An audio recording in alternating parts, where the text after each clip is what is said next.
ആദരണീയ അധ്യക്ഷ ഹിന്ദു ഐക്യവേദിയുടെ സംസ്ഥാന അധ്യക്ഷ ശ്രീമതി KP ശശികല ടീച്ചർ, ഹിന്ദു ഐക്യവേദിയുടെ സംസ്ഥാന വക്താവ് ശ്രീ ES ബിജുവേട്ടൻ, ഇവിടെ സന്നിഹിതരായിരിക്കുന്ന കേരളത്തിൻ്റെ വ്യത്യസ്ത ജില്ലകളിൽ നിന്ന് ഇവിടെ എത്തിച്ചേർന്നിരിക്കുന്ന ഹിന്ദു സമൂഹത്തിലെ വൈവിധ്യമാർന്ന അവാന്തര വിഭാഗങ്ങളിൽപ്പെട്ട സാമുദായിക സംഘടനകളുടെ നേതാക്കളായ വിശിഷ്ട വ്യക്തിത്വങ്ങളെ, സജ്ജനങ്ങളെ, നമസ്കാരം. ഈ വർഷത്തെ ഹിന്ദു ഐക്യവേദിയുടെ സംസ്ഥാന സമ്മേളനത്തോടനുബന്ധിച്ച് നടക്കുന്ന ഈ നേതൃസമ്മേളനം ചരിത്രമുറങ്ങുന്ന, ചരിത്രം കുറിക്കേണ്ടുന്ന ഈ വൈക്കത്തപ്പൻ്റെ തിരുസന്നിധിയിൽ തന്നെ നടത്തണം എന്നത് ഹിന്ദു ഐക്യവേദി വളരെ ആഴത്തിൽ ചർച്ച ചെയ്തെടുത്ത ഒരു തീരുമാനമാണ്. നമുക്കെല്ലാവർക്കും അറിയാം, ഈ വർഷം വൈക്കം സത്യാഗ്രഹത്തിൻ്റെ ശതാബ്ദി വർഷമാണ്. അതുകൊണ്ട് തന്നെ വൈക്കം സത്യാഗ്രഹത്തിൻ്റെ യഥാർത്ഥ ഉള്ളടക്കം, അവിടെ നിന്ന് സമാരംഭിച്ച കേരളീയ നവോത്ഥാനത്തിൻ്റെ യഥാർത്ഥ ദിശ, പാത അതെന്താണെന്ന തിരിച്ചറിവ് നമുക്കെല്ലാവർക്കും ഒന്നുകൂടി ഊട്ടി ഉറപ്പിക്കേണ്ടതുണ്ട് ഇന്നത്തെ വർത്തമാനകാല സാഹചര്യത്തിൽ എന്നതുകൊണ്ടാണ് ഈ സമ്മേളനത്തിന് വൈക്കം തന്നെ തിരഞ്ഞെടുത്തത് സംഗതമാകുന്നത്, പ്രസക്തമാകുന്നത്.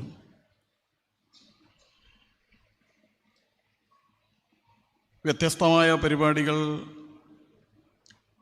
ഈ വൈക്കം സത്യാഗ്രഹത്തിൻ്റെ ശതാബ്ദിയുമായി ബന്ധപ്പെട്ട് വൈക്കത്ത് നടക്കുകയുണ്ടായി. അതിന് നിമിത്തമായത് കുറച്ചു മാസങ്ങൾക്ക് മുമ്പ് ഇതേ ഹാളിൽ വെച്ച് വൈക്കം സത്യാഗ്രഹം സമുചിതമായി ആചരിക്കണം എന്ന ഉദ്ദേശത്തോടുകൂടി ഹിന്ദു സംഘടനകളുടെ ഒരു വിപുലമായ സ്വാഗത സംഘ രൂപീകരണ യോഗം ഇവിടെ നടക്കുകയുണ്ടായി. ആ യോഗത്തെ സംബന്ധിച്ച വാർത്തകൾ മാധ്യമങ്ങളിലൊക്കെ പലതരത്തിലും വന്നു. ചിലരത് വൈക്കം സത്യാഗ്രഹത്തെ, ശതാബ്ദിയെ ഹിന്ദുത്വ സംഘടനകൾ തട്ടിയെടുക്കുന്നു, ചിലർ റാഞ്ചിയെടുക്കുന്നു എന്നൊക്കെയാണ് പറഞ്ഞത്, എന്ന നിലയിലാണ് വന്നത്. ഉടൻ തന്നെ അങ്ങനെ അങ്ങ് റാഞ്ചിയെടുക്കാൻ വിട്ടുകൊടുക്കാൻ പാടില്ലല്ലോ എന്ന നിലയിൽ തന്നെ നമ്മുടെ നാട്ടിലെ പല സംഘടനകളും രംഗത്തിറങ്ങി. കേരള സർക്കാർ സടകുടഞ്ഞുണർന്നു. ഇങ്ങനൊരു വൈക്കം സത്യാഗ്രഹം നടന്നു എന്ന അറിവ് ഈ വാർത്തകളിലൂടെ അവർക്കുണ്ടായപ്പോൾ മറ്റു പല സംഘടനകളും രംഗത്തിറങ്ങി. കുറേ സമ്മേളനങ്ങൾ ഇവിടെ നടക്കുകയുണ്ടായി. അതിലൂടെയൊക്കെ വൈക്കം സത്യാഗ്രഹത്തിൻ്റെ, ആ സത്യാഗ്രഹത്തിൻ്റെ ഊന്നൽ എന്തായിരുന്നു, ഉള്ളടക്കം എന്തായിരുന്നു, ലക്ഷ്യമെന്തായിരുന്നു എന്നതിനെ സംബന്ധിച്ച അവരവരുടേതായ കപോലകൽപ്പിതമായ മനോധർമ്മമനുസരിച്ചുള്ള, അവരവരുടെ ഉദ്ദേശ ലക്ഷ്യത്തിനനുസരിച്ചുള്ള വ്യാഖ്യാനങ്ങൾ, പ്രഖ്യാപനങ്ങൾ ഇവിടെ ഈ മണ്ണിലുണ്ടായി.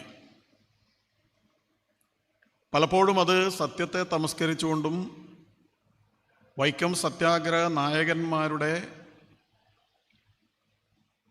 ഉദ്ദേശ ലക്ഷ്യങ്ങളെയും ആത്മാർത്ഥതയെയും ചോദ്യം ചെയ്തുകൊണ്ടുള്ളതുമായിരുന്നു എന്നുള്ളതും പിന്നീട് വെളിവാക്കപ്പെട്ടു. അതുകൊണ്ട് എന്താണ് യഥാർത്ഥത്തിൽ വൈക്കം സത്യാഗ്രഹം? എന്തിനു വേണ്ടിയായിരുന്നു? അതിൻ്റെ ഉദ്ദേശം എന്തായിരുന്നു? അതിലൂടെ അവർ സ്വപ്നം കണ്ട നവോത്ഥാനം അത് എന്തായിരുന്നു? കേരളം എങ്ങനെ ആയിത്തീരണമെന്നാണ് അവർ ആഗ്രഹിച്ചത് എന്നതിനെ സംബന്ധിച്ച ഒരു ശരിയായ ധാരണ, പക്ഷപാതരഹിതമായ സത്യസന്ധമായ ധർമ്മപക്ഷത്ത് നിന്നുകൊണ്ടുള്ള ഒരു ശരിയായ വിവേകപൂർണമായ നിലപാട് നമുക്ക് സ്വീകരിക്കേണ്ടതുണ്ട്.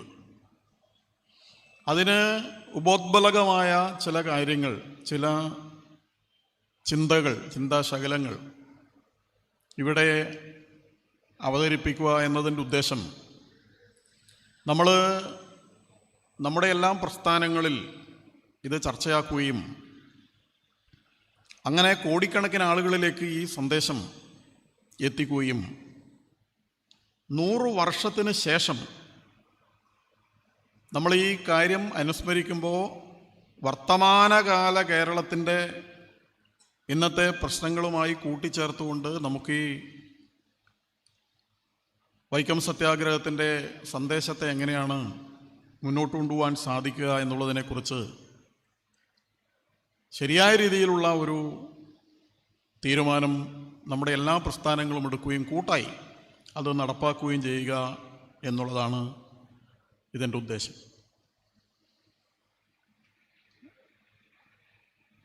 വൈക്കം ക്ഷേത്രത്തെക്കുറിച്ച് കേരളത്തിൻ്റെ എല്ലാ ഭാഗത്തു നിന്നും വന്ന ആളുകൾക്ക് നേരത്തെ നമ്മൾ ഈ ക്ഷേത്രത്തിൽ വന്നിട്ടുണ്ടാകും. പക്ഷേ ചെറുപ്പത്തിൽ തന്നെ നമ്മളത് ഈ ക്ഷേത്രത്തെക്കുറിച്ച് കേൾക്കും. വേമ്പനാട്ട് കായലിൻ്റെ വിശാലമായ ഈ കിഴക്കേ കരയിലാണ് ഈ വൈക്കം ക്ഷേത്രം സ്ഥിതി ചെയ്യുന്നത്. കുഞ്ഞുനാളിൽ നമ്മൾ കേട്ട ഒരു 4 വരിയുണ്ട്. നരനായി ഇങ്ങനെ ജനിച്ചു ഭൂമിയിൽ നരകവാരിധി നടുവിൽ ഞാൻ, ഈ നരകത്തിൽ തന്നെ കരകയറ്റിയിടണം തിരുവൈക്കം വാഴും ശിവശംഭോ എന്ന ഒരു സുമനോഹരമായ, അതിസുന്ദരമായ, ലളിത സുഭഗമായ ആ പ്രാർത്ഥനാ ഗാനം, അതിലൂടെ ആയിരിക്കും പലപ്പോഴും നമ്മൾ ഈ ക്ഷേത്രത്തെക്കുറിച്ച് ആദ്യമായി കേൾക്കുന്നതും അറിയുന്നതും. പിന്നീട് പല ഗാനങ്ങളിലും, സിനിമാ ഗാനങ്ങളിലും, അങ്ങനെ പലതിലുമൊക്കെ, പിന്നെ ചരിത്ര പഠനം ആരംഭിച്ചപ്പോൾ പിന്നെ സ്കൂളുകളിലൊക്കെ ആ ചരിത്രത്തിൻ്റെ ഭാഗമായി വൈക്കം സത്യാഗ്രഹം അതിൻ്റെയൊക്കെ ഭാഗമായി നമ്മളിത് പഠിക്കുകയാണ്. അന്നത്തെ കാലഘട്ടത്തിൽ എന്തായിരുന്നു കേരളം എന്നതിനെക്കുറിച്ച് ചരിത്രത്തിൽ വായിച്ച് അല്ലെങ്കിൽ ഇത്തരം കാര്യങ്ങൾ കേട്ടു മാത്രമേ നമുക്ക് മനസ്സിലാക്കാൻ ഇപ്പോൾ പറ്റൂ.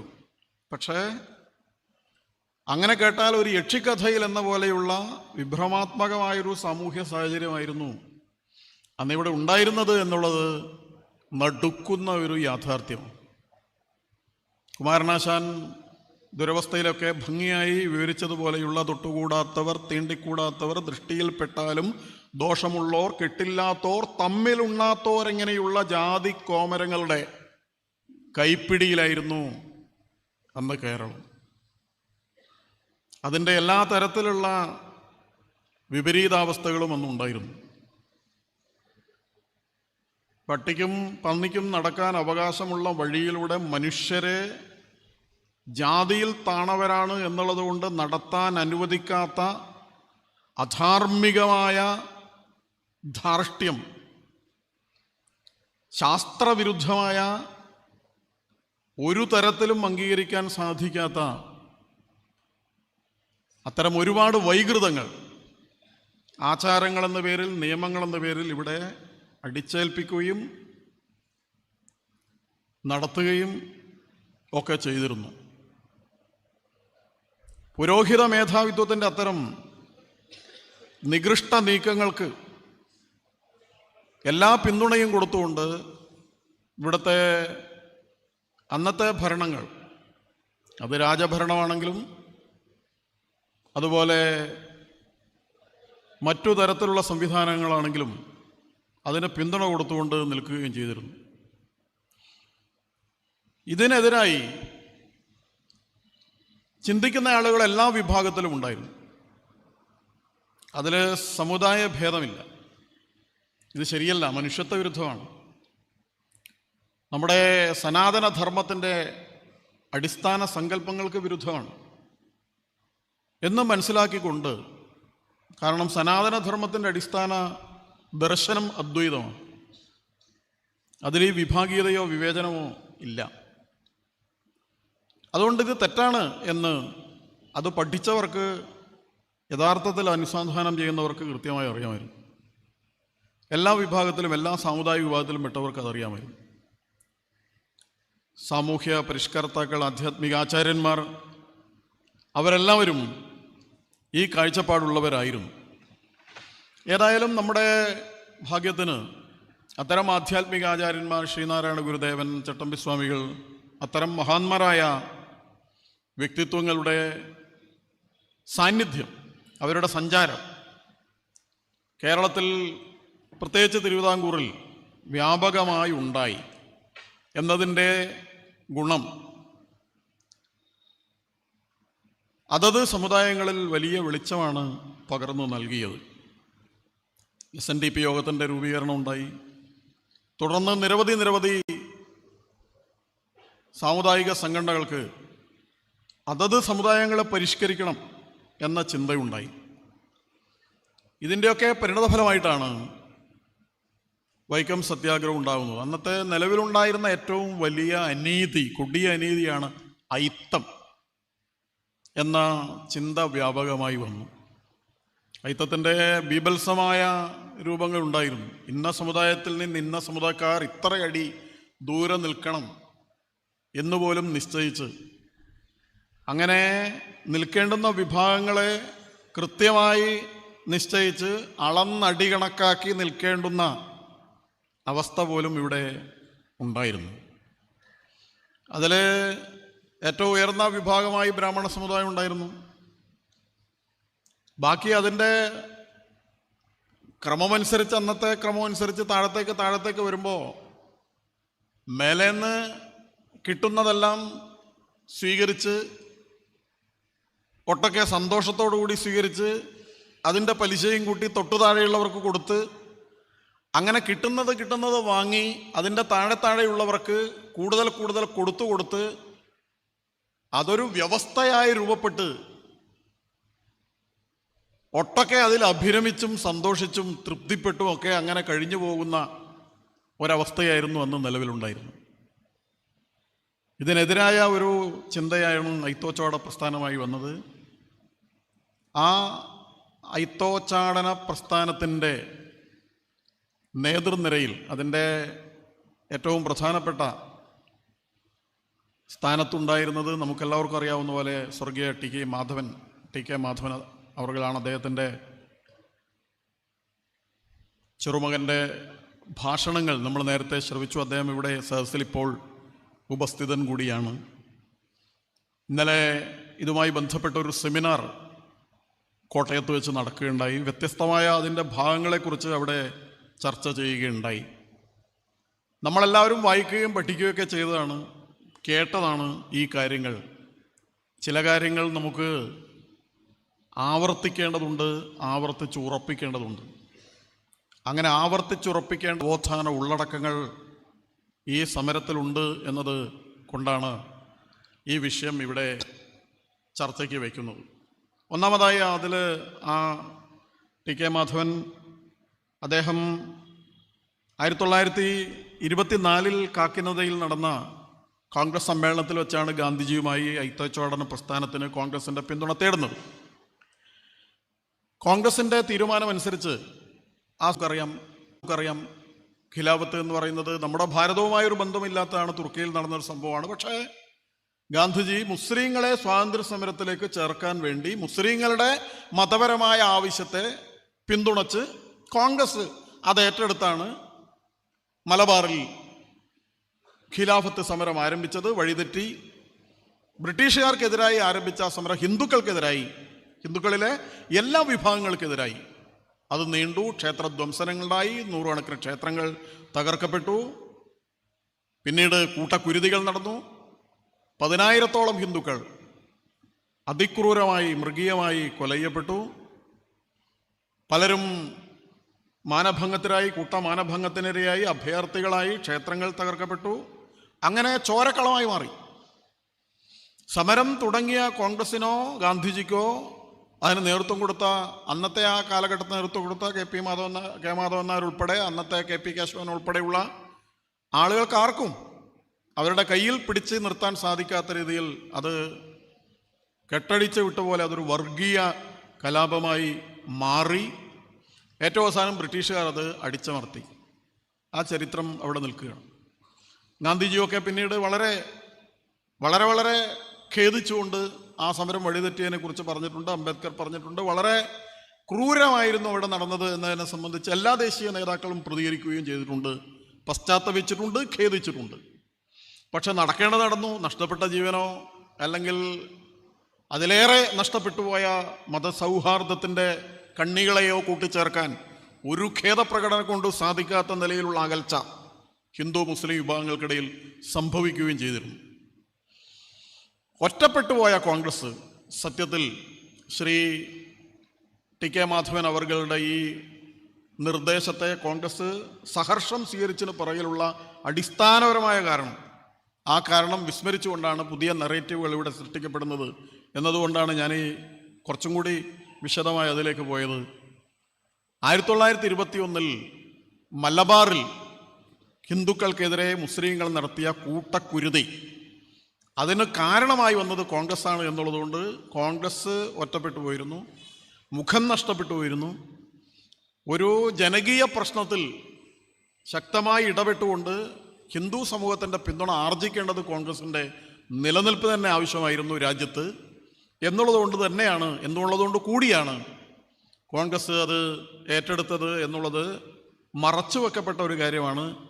നമ്മൾ ഇതിൻ്റെ ഏറ്റവും അടിസ്ഥാനപരമായ ഒരു ആവശ്യമായി അല്ലെങ്കിൽ കാരണമായി നമുക്കതിനെ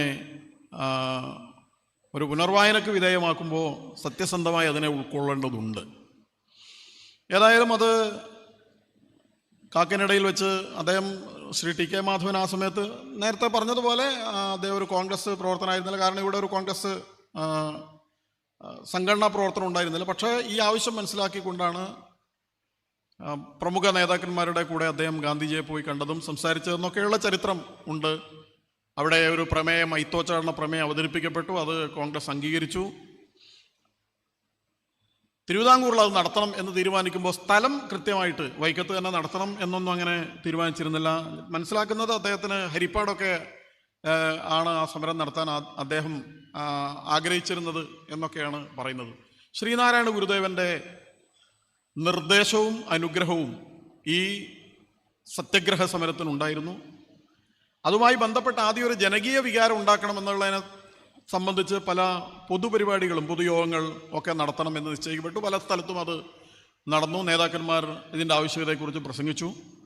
അങ്ങനെ ഈ വൈക്കത്തും ഒരു സമ്മേളനം വിളിച്ചു കൂട്ടിയപ്പോൾ ഈ വൈക്കം ക്ഷേത്രത്തിൻ്റെ ഈ വശത്തുള്ള വഴികളിൽ അവർണന്മാരായ ആളുകൾക്ക്, ഈഴവാദി പിന്നോക്ക വിഭാഗങ്ങൾക്ക് സഞ്ചാര സ്വാതന്ത്ര്യമില്ല എന്നുള്ള കാര്യം മനസ്സിലാക്കിയ KP കേശവമേനോൻ ഇവിടെ നടന്ന സമ്മേളനത്തിൽ പ്രസംഗിക്കുന്നതിനിടയിൽ ഇങ്ങനെ ഒരു അനീതി ഇവിടെ ഉണ്ടല്ലോ എന്ന് അന്ന് ഫെബ്രുവരി മാസം അവസാനം കൂടി ആ സമ്മേളനത്തിൽ വെച്ച് ചോദിച്ചപ്പോൾ പലരും അത് നമുക്ക് ഇല്ലാതാക്കേണ്ടതല്ലേ, എല്ലാവർക്കും മനുഷ്യർക്ക് എല്ലാവർക്കും ഒരുമിച്ച് സഞ്ചരിക്കാൻ സാധിക്കേണ്ടതല്ലേ എല്ലാ വഴിയിലൂടെ എന്ന് ചോദിച്ചപ്പോൾ നല്ല കരഘോഷം ഇവിടെ കൂടിയ ആ യോഗത്തിൽ വെച്ച് ഉണ്ടായപ്പോൾ ശ്രീ KP കേശവമേനോൻ നമുക്ക് എന്നാൽ പിന്നെ നാളെ തന്നെ ഈ വഴിയിലൂടെയുള്ളൊരു സഞ്ചാരം എല്ലാവരും ചേർന്നങ്ങ് നടത്തിയാലോ എന്ന് ആവേശത്തിന് അങ്ങനെ പറയുമ്പോൾ അതിനും കയ്യടിയൊക്കെ ഉണ്ടായി.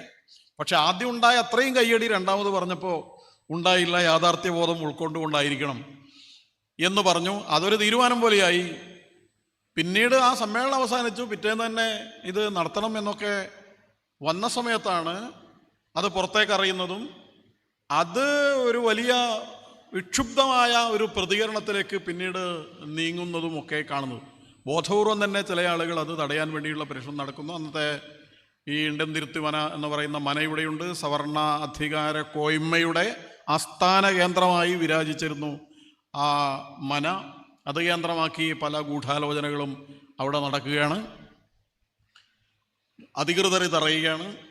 അവർ കെ പി കേശവമേനോൻ ഉൾപ്പെടെയുള്ള ആളുകളോട് ഇതിൻ്റെ പ്രത്യാഘാതങ്ങളെക്കുറിച്ചും പ്രതികരണം എത്ര രൂക്ഷമായിരിക്കും, കലാപത്തിലേക്ക് പോകും എന്നൊക്കെ പറയുകയാണ്. അപ്പം അതുകൊണ്ട് നാളെ തന്നെ നടത്തണം എന്നുള്ളത് കുറച്ച് കാലത്തേക്ക് മാറ്റിവെക്കണമെന്ന് സവർണരായിട്ടുള്ള ആളുകളും ഒക്കെ പറഞ്ഞ് ഒരു ചർച്ചകളൊക്കെ പല ഭാഗത്തുനിന്നും ഇങ്ങനെ നടന്നു. എന്തായാലും നടത്തേണ്ടതാണ് എന്നൊക്കെ വന്നു. പക്ഷേ ഇപ്പോൾ പെട്ടെന്ന് നടത്തിക്കഴിഞ്ഞാൽ അതൊരു പ്രശ്നമായിരിക്കും എന്നൊക്കെ വന്നതുകൊണ്ടാണ് കുറച്ചങ്ങോട്ട് മാറ്റിവെച്ചിട്ട് അതൊരു സത്യഗ്രഹ സമരമായി മാറിയതും അന്ന് 1924 മാർച്ച് മാസം 30 ആ സമരം നടത്താൻ വേണ്ടിയിട്ടുള്ള തീരുമാനം ഉണ്ടായത്. ഗാന്ധിജിയുടെയൊക്കെ മേൽനോട്ടത്തിൽ അല്ലെങ്കിൽ ആശിസ്സോടുകൂടി തയ്യാറാക്കിയ അന്ന് സത്യാഗ്രഹം നടത്താൻ വേണ്ടിയിട്ട് തയ്യാറാകുന്ന വളണ്ടിയർമാർ ചൊല്ലേണ്ടുന്ന ഒരു പ്രതിജ്ഞയുണ്ടായിരുന്നു. ആ പ്രതിജ്ഞയിൽ ചൊല്ലാൻ വേണ്ടി തയ്യാറാക്കിയ പ്രതിജ്ഞയുടെ ഒന്നാമത്തെ ഖണ്ഡിക, ആ ഖണ്ഡിക ഇങ്ങനെയാണ്. പ്രതിജ്ഞ 1: ഞാൻ ഹിന്ദുവാണ്. തീണ്ടലും അയിത്തവും അകറ്റുന്നതിനുള്ള ആവശ്യകതയിലും നീതിയിലും ഞാൻ പൂർണ്ണമായി വിശ്വസിക്കുന്നു. തീണ്ടൽ ജാതിക്കാർക്ക് പൊതുസ്ഥലങ്ങളിൽ കൂടി സഞ്ചാര സ്വാതന്ത്ര്യം ഉണ്ടാക്കി കൊടുക്കാനായി ഞാൻ നിരന്തരമായി പരിശ്രമിക്കുന്നതാണ് എന്നുള്ളതാണ് അതിലെ ഒന്നാമത്തെ വാചകം. ഒന്നാമത്തെ വാചകം ഞാൻ ഹിന്ദുവാണ് എന്നുള്ളതാണ്. അപ്പോൾ അതിൽ നിന്ന് തന്നെ ഒരു കാര്യം വ്യക്തമാണ്, ഈ സത്യാഗ്രഹത്തിൽ പങ്കെടുക്കണമെങ്കിൽ ഹിന്ദുക്കൾക്കാണ് പങ്കെടുക്കാൻ സാധിക്കുക, അല്ലെങ്കിൽ ഹിന്ദുവാണെന്ന് പ്രതിജ്ഞ ചെയ്യണം എന്നുള്ളത്. കാരണം ഹിന്ദു സമൂഹത്തിനിടയിലുള്ള ഈ പ്രശ്നം പരിഹരിക്കേണ്ടത് ഹിന്ദുക്കൾ തന്നെയാണ് എന്ന ഒരു കാഴ്ചപ്പാടിൻ്റെ അടിസ്ഥാനത്തിലാണത് വന്നത്. മറ്റു പലരും, ഹിന്ദുക്കളല്ലാത്ത മറ്റു പലരും ഈ സമരത്തെ സഹായിക്കാനും പിന്തുണക്കാനും ഒക്കെ കോൺഗ്രസിൻ്റെ പ്രവർത്തകന്മാരും നേതാക്കന്മാരും എന്നുള്ള ആൾക്ക് ഇവിടെ ഉണ്ടായിരുന്നു. അതിനെ സംബന്ധിച്ച് പിന്നീട് തർക്കങ്ങൾ ഉണ്ടായിട്ടുണ്ട്. ആ തർക്കങ്ങൾ ഗാന്ധിജി ഇടപെട്ടിട്ടുണ്ട്. സമരത്തിൽ തന്നെ മറ്റുള്ളവർ പങ്കെടുത്ത സാഹചര്യം ഉണ്ടായിട്ടുണ്ട്. ഗാന്ധിജി പിന്നീട് അത് കൃത്യമായി വിലക്കുകയും ചെയ്തിട്ടുണ്ട്. ഹിന്ദുക്കൾ തന്നെയാണ് ഈ പ്രശ്നം പരിഹരിക്കേണ്ടത് എന്ന് അദ്ദേഹം നിർദ്ദേശം കൊടുക്കുകയും ചെയ്തിട്ടുണ്ട്. അയിത്തോച്ചാരണ സമിതി ഉണ്ടാക്കി കേളപ്പൻ അതിൻ്റെ കൺവീനറായിരുന്നു. Shri T K Madhavan, Kurur Neelakantan Namboothiripad, T R Krishnaswamy Iyer, Kannanthadathu Velayudha Menon, ഇവരൊക്കെ അംഗങ്ങളായിക്കൊണ്ടുള്ള ഒരു കമ്മിറ്റിയാണ് ആദ്യം അയിത്തോച്ചാരണ കമ്മിറ്റിയായിട്ട് ഉണ്ടാക്കിയത്. 1924 ഫെബ്രുവരി 19 എ കെ പിള്ള പത്രാധിപരായിട്ടുള്ള സ്വരാജ് പത്രത്തിൻ്റെ ഓഫീസിലാണ് ആദ്യത്തെ പ്രധാന യോഗം ചേർന്നത്. സമരത്തിൻ്റെ കാര്യങ്ങളൊക്കെ അവിടെ വെച്ചാണ് തീരുമാനിച്ചത്. ചില പേരുകൾ പറയുന്നത് ഈ സമരത്തിന് എല്ലാ വിഭാഗത്തിലും പെട്ട ഹിന്ദുക്കളുടെ, പ്രത്യേകിച്ച് സവർണരെന്ന് പറയപ്പെടുന്ന വിഭാഗങ്ങളിലെ ഹിന്ദുക്കളുടെയും പൂർണ്ണമായ പിന്തുണ ആ കാലഘട്ടത്തിൽ ഉണ്ടായിരുന്നു. ചില യാഥാസ്ഥികന്മാരൊഴിച്ച് എന്നത് ചൂണ്ടിക്കാണിക്കാൻ വേണ്ടി തന്നെയാണ്. സത്യാഗ്രഹം ആരംഭിച്ചു. നേരത്തെ ഇവിടെ പറഞ്ഞതുപോലെ ശ്രീ ഗോവിന്ദപ്പണിക്കർ, ബാഹുലയൻ, കുഞ്ഞാപ്പി. തെരഞ്ഞെടുപ്പ് വളരെ സുവ്യക്തമാണ്, ഉദ്ദേശം വളരെ സുവ്യക്തമാണ്. ഒരാൾ ഈഴവനാണ്, ഒരാൾ പൂലയ സമുദായത്തിൽപ്പെട്ടയാളാണ്, ഒരാൾ നായർ സമുദായത്തിൽപ്പെട്ടവരാണ്. ആ 3 പേരാണ് ആദ്യത്തെ ദിവസം സത്യാഗ്രഹത്തിന് വരുന്നത്. ആ സത്യാഗ്രഹത്തിൻ്റെ അവരുടെ കൂടെ ധാരാളം ആളുകൾ ഒരു ജാഥയായി വരികയാണ്. ഒരു പരിധി കഴിഞ്ഞപ്പോൾ അവരവിടെ നിൽക്കുകയും ഈ 3 പേര് തീണ്ടാപ്പാലയ്ക്ക് അടുത്തേക്ക് അങ്ങനെ നീങ്ങിപ്പോകുമ്പോൾ അവിടെ തടയാൻ വേണ്ടി അവരെല്ലാവരും അവിടെ നിൽക്കുന്നുണ്ടായിരുന്നു. പേര് ചോദിക്കുന്നു, പേര് പറയുന്നു. ജാതി ചോദിക്കുന്നു, ജാതി പറയുന്നു. അപ്പോൾ ഗോവിന്ദപ്പണിക്കർ പറഞ്ഞു, എൻ്റെ പേര് ഗോവിന്ദപ്പണിക്കർ, ഞാൻ നായരാണ്. അപ്പോൾ ബാഹുലയൻ പേര് പറഞ്ഞു, ജാതി പറഞ്ഞു. കുഞ്ഞാപ്പി ജാതി പറഞ്ഞു, ഞാൻ പുലയനാണ്, അത് പറഞ്ഞു. അപ്പോൾ ഗോവിന്ദപ്പണിക്കരോട് ഈ തടയാൻ നിന്നവർ പറഞ്ഞു, നിങ്ങൾ നായരായതുകൊണ്ട് നിങ്ങൾക്ക് ഇങ്ങോട്ടേക്ക് പോവാം എന്ന് പറഞ്ഞു. അപ്പോൾ ഗോവിന്ദപ്പണിക്കർ പറഞ്ഞു, ഞാൻ ഇന്നലെയും പോയിട്ടുണ്ട്, ഞാൻ ഇതിനു മുമ്പ് പോയിട്ടുണ്ട്, ഞാനിപ്പോൾ വന്നിരിക്കുന്നത് ഞാൻ ഒറ്റക്ക് പോകാൻ വേണ്ടിയല്ല.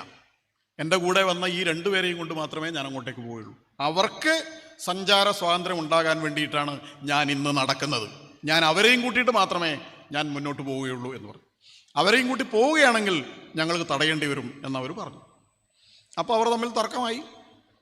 ആ തർക്കത്തിനൊടുവിൽ ഞങ്ങൾ എന്തായാലും അങ്ങോട്ട് മുന്നോട്ടേക്ക് പോകും എന്ന് പറഞ്ഞ് 3 പേരും മുന്നോട്ട് പോകും, ഞങ്ങൾക്ക് അറസ്റ്റ് ചെയ്യേണ്ടി വരും എന്നവർ പറഞ്ഞു. അപ്പോൾ അവർ പറഞ്ഞു, ഒരുമിച്ച് പറഞ്ഞു. ഗോവിന്ദപ്പണിക്കർ തന്നെയാണ് അത് വളരെ ശക്തമായി പറയുന്നത്, നിങ്ങൾ അറസ്റ്റ് ചെയ്തോളൂ. ഞങ്ങൾ അറസ്റ്റ് ചെയ്ത് കഴിഞ്ഞാൽ ഞങ്ങൾ 3 പേരും നിങ്ങൾ ഇടുന്ന തടവറ എവിടെയാണോ ആ തടവറയിൽ ഒരു പായയിൽ കിടന്നുറങ്ങും എന്ന് അതിശക്തമായി തന്നെ നിലപാടെടുത്തു. സ്വാഭാവികമായും അവർ അറസ്റ്റ് ചെയ്യപ്പെട്ടു. അവർ തടവിൽ കഴിയേണ്ടി വന്നു. പിറ്റേത്ത ദിവസവും സമരം നടന്നു. അങ്ങനെ 1-2 ദിവസം ആ സമരം നടന്നതിന് ശേഷം പിന്നീട് കുറേയും കൂടി പ്രശ്നങ്ങളൊക്കെ ഉണ്ടായി. അത് നിർത്തിവെക്കേണ്ട, കുറച്ച് ദിവസത്തേക്ക് നിർത്തിവെക്കേണ്ട സാഹചര്യമൊക്കെ ഉണ്ടായി. പക്ഷെ പിന്നീട് വീണ്ടും സമരം ആരംഭിക്കുന്നതിനിടയിൽ ഇവിടുന്ന് ചില സവർണരായ ചില ആളുകൾ ഗാന്ധിജിയെ അവിടെ പോയി കാണുകയുണ്ടായി. സത്യാഗ്രഹ സമരത്തിൻ്റെ ഏറ്റവും പ്രധാനപ്പെട്ട ചരിത്രപരമായ ചില പ്രാധാന്യങ്ങൾ, ആ പ്രാധാന്യങ്ങൾ കൂടി നമ്മൾ മനസ്സിലാക്കേണ്ടത് 603 ദിവസം നീണ്ടുനിന്ന ഒരു സമരമാണിത് എന്നുള്ളതാണ്. സത്യഗ്രഹ സമരം, ഗാന്ധിജിയുടെ സത്യഗ്രഹ സമരം, അതിൻ്റെ പൂർണ്ണാർത്ഥത്തിൽ ഭാരതത്തിൽ ആദ്യമായി നടന്നത് വൈക്കത്താണ് എന്നൊരു പ്രത്യേകത കൂടിയുണ്ട്. അതിനുമുമ്പ് ചമ്പാരൻ, ബർദോളി എന്ന സ്ഥലത്തിൽ ഹ്രസ്വകാലത്തേക്ക് ചില സമരങ്ങൾ നടന്നിട്ടുണ്ടെങ്കിലും ഗാന്ധിജി നേരിട്ട് ഇങ്ങനൊരു തീരുമാനമെടുത്ത് ഇത്തരം സ്വദേശമായ ഒരു ലക്ഷ്യത്തോടു കൂടി വളരെ ആസൂത്രിതമായി സംഘടിതമായി നടന്ന സത്യഗ്രഹ സമരം ആദ്യമായി നടന്നത് ഇവിടെ വൈക്കത്താണ്. ദക്ഷിണേന്ത്യയിൽ ആദ്യമായിട്ടാണ് അത്തരം ഒരു സമരം നടക്കുന്നത് എന്നൊരു പ്രത്യേകതയും കൂടി ഉണ്ട്. ഇവിടെ നമ്മളിപ്പോൾ കേൾക്കുമ്പോൾ 2 തരത്തിലത് കേൾക്കുന്നുണ്ട്. അതായത് അവർണന്മാർ നടത്തിയ ഒരു സമരം, സവർണ മേധാവിത്വത്തിനെതിരായിട്ട് നടത്തിയ സമരം, അങ്ങനെ വലിയ സംഘർഷം, പ്രശ്നങ്ങൾ അതൊക്കെ ഉണ്ടായി. അതിൻ്റെ അടിസ്ഥാനത്തിലാണെന്നുള്ളത്. സംഘർഷം ഉണ്ടായിട്ടുണ്ട്, പ്രശ്നങ്ങൾ ഉണ്ടായിട്ടുണ്ട് എന്നുള്ളത് ശരിയാണ്. പക്ഷേ ആ സമരം നടത്തിയത് ഹിന്ദു സമൂഹത്തിലെ എല്ലാ വിഭാഗങ്ങളും ചേർന്നാണ്, അല്ലെങ്കിൽ എല്ലാവരെയും ഉൾക്കൊള്ളാൻ വേണ്ടിയിട്ടുള്ള പരിശ്രമം നടത്തിയിട്ടുണ്ട്. അവരെ എല്ലാവരും ചേർത്തുകൊണ്ടാണ് എന്നുള്ള യാഥാർത്ഥ്യം പലപ്പോഴും വിസ്മരിക്കുന്നുണ്ട്. അത് ശരിയല്ല. അത് ബോധപൂർവമാണ് അതിനെ തമസ്കരിക്കുന്നത്. അതുകൊണ്ട് ആ സത്യം നമ്മൾ ലോകത്തോട് പറയേണ്ടതുണ്ട്. ആ യാഥാർത്ഥ്യം നമ്മൾ നമ്മുടെ എല്ലാ സംഘടനകളും ഉൾക്കൊള്ളേണ്ടതുണ്ട് എന്നുള്ളത് ഒരു കാര്യം. രണ്ടാമത്തത്, ഗാന്ധിജി ഉൾപ്പെടെ, കാരണം അവിടെ ഖിലാഫത്ത് പ്രസ്ഥാനത്തിൻ്റെയൊക്കെ അനുഭവം അവിടെ മുമ്പിലുണ്ടല്ലോ, അക്രമാസക്തമായി കൂട്ടക്കുരുതിയൊക്കെ നടന്നത്. അതുകൊണ്ട് അതിശക്തമായ നിർദ്ദേശം കൊടുത്തിരുന്നു, വളരെ സമാധാനപരമായാണ് ഈ സമരം നടക്കേണ്ടത് എന്നുള്ളത്.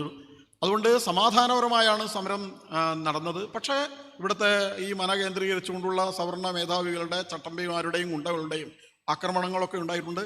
ആ ആക്രമണത്തിൽ, ഒരുപക്ഷെ ഈ ആക്രമണത്തിൽ മരിച്ച ഒരാൾ, ഈ വൈക്കം സത്യാഗ്രഹത്തിൽ ആക്രമണത്തിനിരയായി കൊല്ലപ്പെട്ട ഒരാൾ കോൺഗ്രസിൻ്റെ പ്രമുഖ നേതാവായിരുന്ന, ഈ സത്യാഗ്രഹ സമരത്തിൻ്റെ ഏറ്റവും ഊർജ്ജസ്വലനായ പ്രവർത്തകനായി, അതിന് ഭക്ഷണ കമ്മിറ്റിയുടെ ചെയർമാനായി, അതുപോലെ തന്നെ അതിനുവേണ്ട കാര്യങ്ങളൊക്കെ സംഘടിപ്പിക്കേണ്ടതിന് ഓടിച്ചാടി നടന്നിട്ട് ഈ പ്രവർത്തനങ്ങളൊക്കെ നടത്തിയ, നേരത്തെ തന്നെ ഈ ഐത്തോച്ചാടന പ്രസ്ഥാനത്തിൽ വളരെ ശക്തമായി മുന്നോട്ട് വന്ന, ചെങ്ങന്നൂർ ക്ഷേത്രം ഉൾപ്പെടെയുള്ള ക്ഷേത്രങ്ങളിൽ ഐത്തജാതിക്കാരെയൊക്കെ കൂട്ടിയിട്ട് ക്ഷേത്രപ്രവേശനമൊക്കെ നടത്തിയ വളരെ ഊർജ്ജസ്വലനായിരുന്ന ഒരു വ്യക്തിയുണ്ട്. അദ്ദേഹത്തെ നമുക്ക് ഓർമ്മിക്കേണ്ടതുണ്ട്. ചിറ്റേടത്ത് ശങ്കുപിള്ളയാണ്. അദ്ദേഹത്തിനെതിരെ ആക്രമണം ഉണ്ടായിട്ടുണ്ട്. ആ ആക്രമണത്തിൽ അദ്ദേഹത്തിന് ഗുരുതരമായി പരിക്കേൽക്കുകയുണ്ടായി. പരിക്കേറ്റ് അദ്ദേഹം ചികിത്സയിലിരിക്കുകയാണ് അദ്ദേഹം മരിച്ചത്. വാസ്തവത്തിൽ അത് ഇത്തരമൊരു പോരാട്ടത്തിനിടയിലുള്ള, രാഷ്ട്രീയ പോരാട്ടത്തിനിടയിലുള്ള നമ്മുടെ കേരളത്തിലെ ആദ്യത്തെ ഒരു രക്തസാക്ഷി എന്ന് അദ്ദേഹത്തെ വിളിക്കാവുന്നതാണ്. ഈ മഹത്തായ സമരത്തിലെ പൊലിഞ്ഞുപോയ ഒരു ജീവനാണ് അദ്ദേഹത്തിൻ്റേത് എന്നുള്ളത്. അതുപോലെ പല ആളുകൾക്കും, ഇപ്പോൾ കൂത്താട്ടുകുളം പാലക്കുഴിയിലെ കീഴേറ്റില്ലത്ത് രാമനിളയത്, അദ്ദേഹത്തെ പോലുള്ള നിരവധി ആളുകൾക്ക്, അദ്ദേഹമൊക്കെ അന്നത്തെ കാലഘട്ടത്തിൽ 99 വെള്ളപ്പൊക്കം എന്നൊക്കെ നമ്മൾ കേട്ട് കാണും. ഒരു വലിയ വെള്ളപ്പൊക്കം ഉണ്ടായിരുന്നു. ഈ സമരത്തിന് ഒരുപാട് പ്രതിസന്ധികൾ നേരിടേണ്ടി വന്നതിൽ ഒന്ന് ആ വെള്ളപ്പൊക്കമായിരുന്നു. സമരം നടത്തുന്ന സമയത്തൊക്കെ വെള്ളം കയറി, പിന്നീട് സമരം വെള്ളത്തിലായി എന്നൊക്കെ പറയല്ലോ. അങ്ങനെ ആയിട്ട് അവസാനം ഈ രാമനിളയതൊക്കെ അദ്ദേഹം സമരം ചെയ്തത് കഴുത്തോളം വെള്ളത്തിൽ നിന്നാണ് അദ്ദേഹം സമരത്തിൽ പങ്കെടുത്തത്. എന്നിട്ടും ഈ സമരം ഉപേക്ഷിക്കുകയോ ഇതൊന്നും ഒഴിവായി പോവുകയോ ചെയ്തിട്ടില്ല എന്നുള്ളതുകൊണ്ടാണ് ഈ സൂചിപ്പിച്ചത്. അദ്ദേഹത്തെ പോലെയുള്ളവരൊക്കെ വളരെ മാരകമായി ആക്രമിച്ച് ഈ രാമനിളയതിൻ്റെ കണ്ണിൽ ചുണ്ണാമ്പ് തേച്ചിട്ട് അദ്ദേഹത്തിൻ്റെ കണ്ണിൻ്റെ കാഴ്ച നഷ്ടപ്പെടുത്തുകയുണ്ട്. നിരവധി പേർക്ക് അങ്ങനെ ആക്രമണത്തിന് ഇരയാകേണ്ടി വന്നിട്ടുണ്ട്. പല പീഡനങ്ങളും ഏൽക്കേണ്ടി വന്നിട്ടുണ്ട് സമരത്തിനിടയിൽ. പക്ഷേ വളരെ ശാന്തമായി, അക്രമരഹിതമായി സമരം മുന്നോട്ട് പോയി. ഗാന്ധിജിയുടെയും ശ്രീ ടി കെ മാധവൻ്റെ ഒക്കെ മാർഗദർശനത്തിൽ, നേതൃത്വത്തിൽ.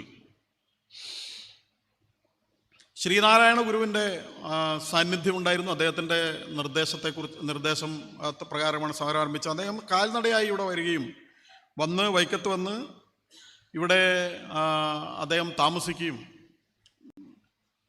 ഒരു വലിയ തുക, ഈ അന്നത്തെ കാലത്ത് 1000 രൂപ എന്നൊക്കെ പറഞ്ഞാൽ അത് ഈ സമരത്തിൻ്റെ വിജയത്തിന് വേണ്ടി സംഭാവനയായി നൽകുകയൊക്കെ ചെയ്തിട്ടുണ്ട്. വളരെ പ്രധാനമായ ഒരു കാര്യം, അന്ന് നടന്ന ഈ സമരം വിജയിപ്പിക്കാൻ വേണ്ടിയിട്ട് നടന്ന സവർണ ജാഥയും അതുമായി ബന്ധപ്പെട്ട കാര്യങ്ങളാണ്. ആ കാര്യം നമ്മൾ പഠിച്ചതാണ്, പക്ഷേ ഒന്ന് ഓർമ്മിപ്പിക്കുക മാത്രം ചെയ്യുകയാണ്. വൈക്കം സത്യാഗ്രഹത്തിൻ്റെ വിജയത്തിന് വേണ്ടി നടന്ന ആ സവർണ ജാഥയുടെ മുന്നോടിയായിട്ട് ഗാന്ധിജി ഈ നാടിനെക്കുറിച്ചും ഒക്കെ അദ്ദേഹം അന്ന് എഴുതിയ ഒരു കാര്യം കൂടി സൂചിപ്പിക്കാം. യങ്ങിന്ത്യയിൽ എഴുതിയാണ്, തിരുവിതാംകൂർ ഒരു പരിഷ്കൃത രാജ്യമാണെന്ന് ഏതോ കണ്ടൊരു അറിവ് എനിക്കുണ്ടായിരുന്നു. എന്നാൽ ചില പ്രത്യേക സംഗതികളിൽ അതിനുണ്ടായിട്ടുള്ളതും ആരെയും വിസ്മയിക്കുന്നതുമായ ഉന്നമനത്തെപ്പറ്റി എനിക്ക് നിശ്ചയമുണ്ടായിരുന്നില്ല. ഇത്രയും ഉന്നത മനസ്ഥിതിയുള്ള രാജ്ഞിയും ദിവാൻജിയും ഉള്ള സ്ഥലത്ത് ഈ അനാചാരം എങ്ങനെ നിലനിൽക്കുന്നു എന്ന് കണ്ട് എനിക്ക് അമ്പരപ്പുണ്ടായി. വൈക്കം സത്യാഗ്രഹം ഉണ്ടായില്ലെങ്കിൽ അതിനെപ്പറ്റി മനസ്സിലാക്കാൻ സാധിക്കില്ലായിരുന്നു. ഇതോടുകൂടി ആ അയിത്തത്തെ നിശേഷമില്ലാതാക്കാൻ ഞാൻ വളരെ അക്ഷമനായിരിക്കുകയാണ് എന്ന് അദ്ദേഹം ആ സമരത്തിൻ്റെ തുടക്കത്തിൽ യങ്ങിന്ത്യയിൽ എഴുതുകയുണ്ടായി.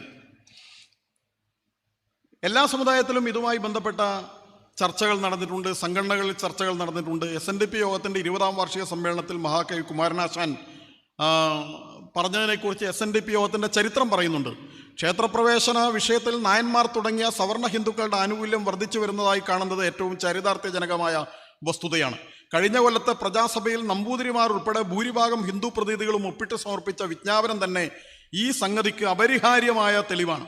ഇക്കഴിഞ്ഞ അമ്പലപ്പുഴ നായർ മഹാജന യോഗത്തിൽ തന്നെ നമ്മുടെ ക്ഷേത്രപ്രവേശനത്തെ സമ്മതിച്ച് നിശ്ചയം പാസാക്കിയതായി കേൾക്കുന്നു. ഈ മഹാമനസ്കതക്കായി ആ യോഗത്തിൻ്റെ ഭാരവാഹികളായ മാന്യന്മാരോട് നാം നിശ്ചയമായും കൃതജ്ഞരായിരിക്കേണ്ടതാണ് എന്ന് 1920 മെയ് 13-ാം തീയതി ചേർന്ന SNDP യോഗത്തിൻ്റെ സമ്മേളനത്തിൽ കുമാരനാശാൻ പറയുകയാണ്. ഗവൺമെൻറ് വകയായ എല്ലാ പൊതുക്ഷേത്രങ്ങളിലും ജാതിഭേദം കൂടാതെ എല്ലാ ഹിന്ദുക്കൾക്കും പ്രവേശനം അനുവദിക്കേണ്ടതിന് ഗവൺമെൻറ്റിനോട് ആവശ്യപ്പെടേണ്ടതാണെന്നുള്ള പ്രമേയം അവിടെ അവതരിപ്പിച്ചു എന്നതിനെ അഭിനന്ദിച്ചുകൊണ്ടാണ് കുമാരനാശാൻ ഇക്കാര്യം പറഞ്ഞത്. ശ്രീ TK മാധവൻ അന്നത്തെ പത്രമായിരുന്ന ദേശാഭിമാനിയിൽ എഴുതിയത്, നായന്മാരിൽ ഉത്കൃഷ്ട വിദ്യാഭ്യാസം സിദ്ധിച്ചവരിൽ ആരും ഈഴവരെ ക്ഷേത്രങ്ങളിൽ പ്രവേശിപ്പിച്ചുകൂടാ എന്ന് പറയുകയില്ല. വൈഷ്ണവ മതാചാര്യന്മാരായ രാമാനുചാര്യരും മധ്വാചാര്യരുമോ ചൈതന്യനോ ആരും താണജാതിക്കാരെ സോദരത്വേന സ്വീകരിക്കാതിരുന്നിട്ടില്ല. മലയാള ബ്രാഹ്മണർ ഉത്തമകുല ജാതരും സാത്വികരുമാണ്, അവരിൽ നിന്നും പ്രതിബന്ധമുണ്ടാവുമെന്ന് പ്രതീക്ഷിച്ചുകൂടാ എന്ന് അദ്ദേഹവും അതിനെ സംബന്ധിച്ച് നിലപാട് വ്യക്തമാക്കുന്നുണ്ട്.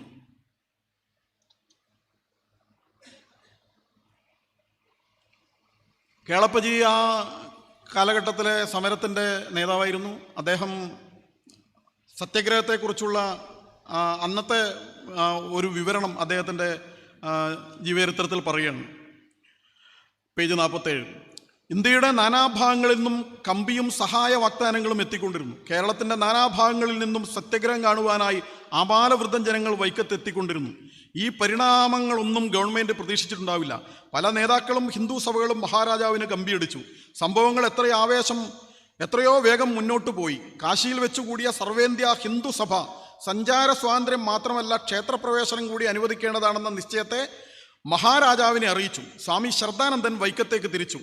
അമൃതസരസിലെ അകാലി ഗുരുദ്വാര പ്രബന്ധ കമ്മിറ്റി നിയോഗിച്ച ഒരു സംഘം മിസ്റ്റർ ലാൽ സിംഗിൻ്റെ നേതൃത്വത്തിൽ വൈക്കത്തെത്തി സത്യാഗ്രഹികൾക്കെല്ലാം ഭക്ഷണം പാകം ചെയ്തു കൊടുക്കാനുള്ള ചുമതല ഏറ്റെടുത്തു. മെയ് 3 മുതൽ അവർ ഒരു സൗജന്യ ഭോജനശാല തുറന്നു. അക്കൊല്ലത്തെ SNDP യോഗവും നായർ സമ്മേളനവും വൈക്കത്ത് വെച്ചാണ് നടന്നത്. മെയ് 7, 8 തീയതികളിൽ നടത്തപ്പെട്ട ആ 2 സമ്മേളനങ്ങൾ ഈഴവരുടെയും നായന്മാരുടെയും ചരിത്രത്തിൽ പ്രത്യേക പ്രാധാന്യമുള്ളതായിരുന്നു. ഈ സമുദായങ്ങൾ തമ്മിൽ ഇതുവരെ ഇല്ലാതിരുന്ന ഒരു സൗഹാർദ്ദം സത്യാഗ്രഹത്തിൻ്റെ ഫലമായി ഉണ്ടായി. SNDP യോഗം പന്തലിൽ വെച്ച് നായർ ജനസഭയുടെയും SNDP യോഗത്തിൻ്റെയും സംയുക്ത സമ്മേളനം നടന്നു. ചങ്ങനാശ്ശേരി പരമേശ്വരൻ പിള്ള അധ്യക്ഷനായിരുന്നു. 10,000-ലധികം നായന്മാരും ഈഴവന്മാരും ഇതിൽ സന്നിഹിതരായിരുന്നു. ഇവർക്കെല്ലാം ഭക്ഷണം അകാലികളുടെ വകയായിരുന്നു. വൈക്കത്തെത്തി താമസിക്കുന്ന സ്വാമി ശ്രദ്ധാനന്ദനും യോഗത്തിൽ പങ്കുകൊണ്ടിരുന്നു. ഈ സമ്മേളനാവസരത്തിൽ പൊതുജനങ്ങളുടെ ഇടയിൽ ഉണ്ടായിരുന്ന ഉത്സാഹവും ആവേശവും വിവരിക്കുന്നതിലും ഊഹിക്കുകയാണ് എളുപ്പം എന്നാണ് കേളപ്പജി അതിനെക്കുറിച്ച് വിവരിക്കുന്നത്. ആ വിവരണം കേട്ടാൽ തന്നെ എത്ര ആവേശകരമായിരുന്നു ഈ വൈക്കത്തെ സാഹചര്യം എന്നത് അതിൽ നിന്ന് തന്നെ വായിച്ചെടുക്കാവുന്നതാണ്. മന്നം അദ്ദേഹത്തിൻ്റെ ജീവിത സ്മരണകളിൽ പറയുകയാണ് 1100 തുലാം 16 കാലത്ത് ജാഥാംഗങ്ങൾ വൈക്കം ക്ഷേത്രത്തിൽ ദർശനം നടത്തി അഭീഷ്ട സിദ്ധിക്കുള്ള പ്രാർത്ഥനയോടെ തിരുവനന്തപുരത്തേക്ക് കാൽനടയായി പുറപ്പെട്ടു. വഴിയുടെ ഇരുവശങ്ങളിലുമുള്ള ഹിന്ദു ഭവനങ്ങളുടെ മുൻഭാഗം കെട്ടിയലങ്കരിച്ചും നിറവറയും നിലവിളക്കും വെച്ചും ഭവനദേവകളായ സ്ത്രീജനങ്ങൾ വായ്ക്കുരവുകളിട്ടും സവർണജാതിയെ ഭക്തിപൂർവ്വം സ്വീകരിച്ചു. നമ്പൂതിരിമാർ മുതൽ നായർ വരെ സവർണരുടെ എല്ലാ വിഭാഗങ്ങളിൽപ്പെട്ടവും ജാഥയിൽ ഉണ്ടായിരുന്നു. ജാഥ ശിവഗിരിയിൽ അധിവസിച്ചിരുന്ന പരിശുദ്ധനായ ശ്രീനാരായണ ഗുരുദേവന്റെ സന്നിധിയിലേക്ക് അവിടെ കൂടിയ ഭക്തജനങ്ങൾ ഭക്തിപൂർവ്വമാണ് സ്വാഗതം ചെയ്തത്. ഞങ്ങൾ അണിനിരന്ന് അദ്ദേഹത്തെ പ്രദക്ഷിണം വെച്ച് നമസ്കരിച്ച് അനുഗ്രഹം വാങ്ങിയ ശേഷമേ വിശ്രമിച്ചുള്ളൂ. തുലാം 26 ജാഥ തിരുവനന്തപുരത്തെത്തി എന്ന്. ആ സവർണജാഥ ഇവിടെ നിന്ന് പുറപ്പെട്ടിട്ട് പോകുന്ന വഴിയിൽ പലയിടത്തും അങ്ങനെ ജാഥയിൽ ഇങ്ങനെ പോകുന്ന സമയത്ത് ശ്രീ ടി കെ മാധവൻ്റെ ഭവനത്തിനടുത്ത് ആ ജാഥ എത്തിച്ചേർന്നപ്പോൾ വലിയൊരു സ്വീകരണം അവിടെ നടക്കുന്ന സമയത്ത് അദ്ദേഹത്തിൻ്റെ മാതാവ് അവിടെ അവിടെ വന്ന് ജാഥാ നായകന് കൊടുക്കാൻ ഒരു വെള്ളി മുരുടയിൽ തയ്യാറാക്കിയ കഞ്ഞി കൊടുത്തപ്പോൾ അവിടുന്ന് അദ്ദേഹം അത് വാങ്ങി കുടിച്ചതൊക്കെ വാസ്തവത്തിൽ വളരെ രോമാഞ്ചത്തോടു കൂടിയാണ് അവിടെ കൂടിയിരുന്ന ആയിരക്കണക്കിന് ആളുകൾ. അത് കേവലം ഒരു സംഭവം മാത്രമല്ല, അതൊരു വിലയനമാണ്, അതൊരു ഉൾച്ചേർക്കലാണ്. അത് ആയിരക്കണക്കിന് വർഷമായി ഇവിടെ ജാതി മേധാവികൾ കെട്ടുയർത്തിയ മതിൽക്കെട്ടുകൾ തുരുമ്പിച്ച് തകർന്നു വീഴുന്നതിൻ്റെ വൈകാരികമായ ഒരു വിസ്ഫോടന ശബ്ദവും കൂടിയാണ് ആ സമയത്ത് ആ സംഭവത്തിലൂടെയൊക്കെ കേൾക്കാൻ സാധിക്കുന്നത്. അങ്ങനെ ജാഥ കടന്നു പോകുന്ന വഴിയിലൊക്കെ പോലെ ആളുകൾ ആഘോഷപൂർവ്വമാണ് അതിനെ യാത്രയാക്കിയത് എന്നൊക്കെ പറയുമ്പോൾ എതിർത്തിരുന്ന ഒരു പറ്റം ആളുകൾ ആ സമയത്ത് ഉണ്ടായിരുന്നു എന്നത് ശരി, അല്ലെങ്കിൽ തെറ്റ്. പക്ഷേ 10,000-കണക്കിന് ആളുകൾ ഇതിനെ അനുകൂലിച്ചുകൊണ്ട്, ഈ സമരത്തെ അനുകൂലിച്ചുകൊണ്ട് മറ്റു സവർണ വിഭാഗങ്ങളിൽപ്പെട്ടവരും ഉണ്ടായിരുന്നു എന്നുള്ളത് നമ്മൾ മനസ്സിലാക്കേണ്ടതുണ്ട്. ഇതേപോലെ തന്നെ നാഗർകോവിൽ നിന്ന് നായിഡുവിൻ്റെ നേതൃത്വത്തിൽ ഒരു ജാഥ ആരംഭിച്ചിരുന്നു. അത് രണ്ടും സംഗമിച്ചിട്ട് ശംഖുമുഖത്ത് ഒരു വലിയ പൊതുയോഗം, കടലിനേക്കാളും വെല്ലുന്ന ജനസാഗരം കൂടിയ ഒരു പൊതുയോഗം നടക്കുകയുണ്ടായി. അവിടെ അവർ റീജന്റിന് നിവേദനം സമർപ്പിക്കുകയുണ്ടായി. ഈ കാര്യങ്ങളൊക്കെ ഒരു ഭാഗത്ത് നടക്കുന്നുണ്ടായിരുന്നു.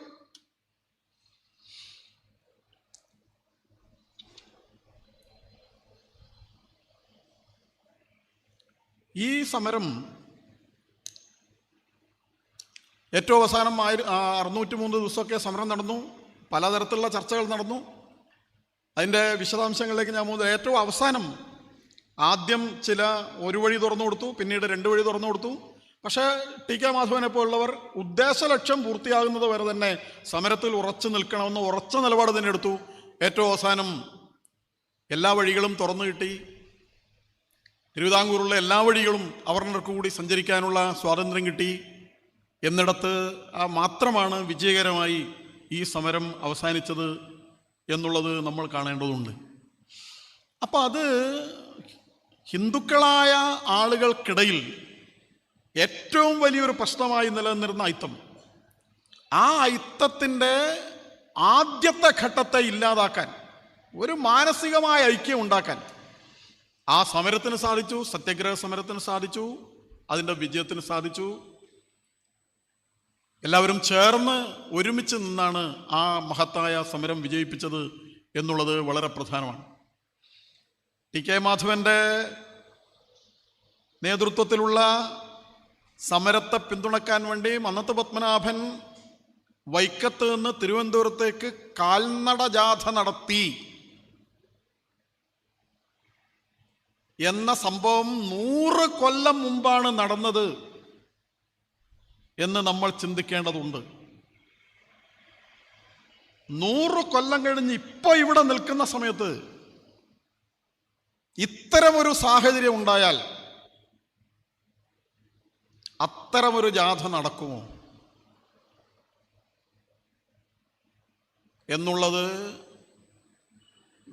നമ്മൾ ഗൗരവപൂർവം ചിന്തിക്കേണ്ട ഒരു കാര്യമാണ്. ആ ചോദ്യത്തിൻ്റെ ഉത്തരം കിട്ടുന്ന സമയത്തെ നവോത്ഥാന പരിശ്രമങ്ങൾ മുന്നോട്ടു തന്നെ പോയി എന്നുറപ്പിക്കാൻ നമുക്ക് സാധിക്കുകയുള്ളൂ.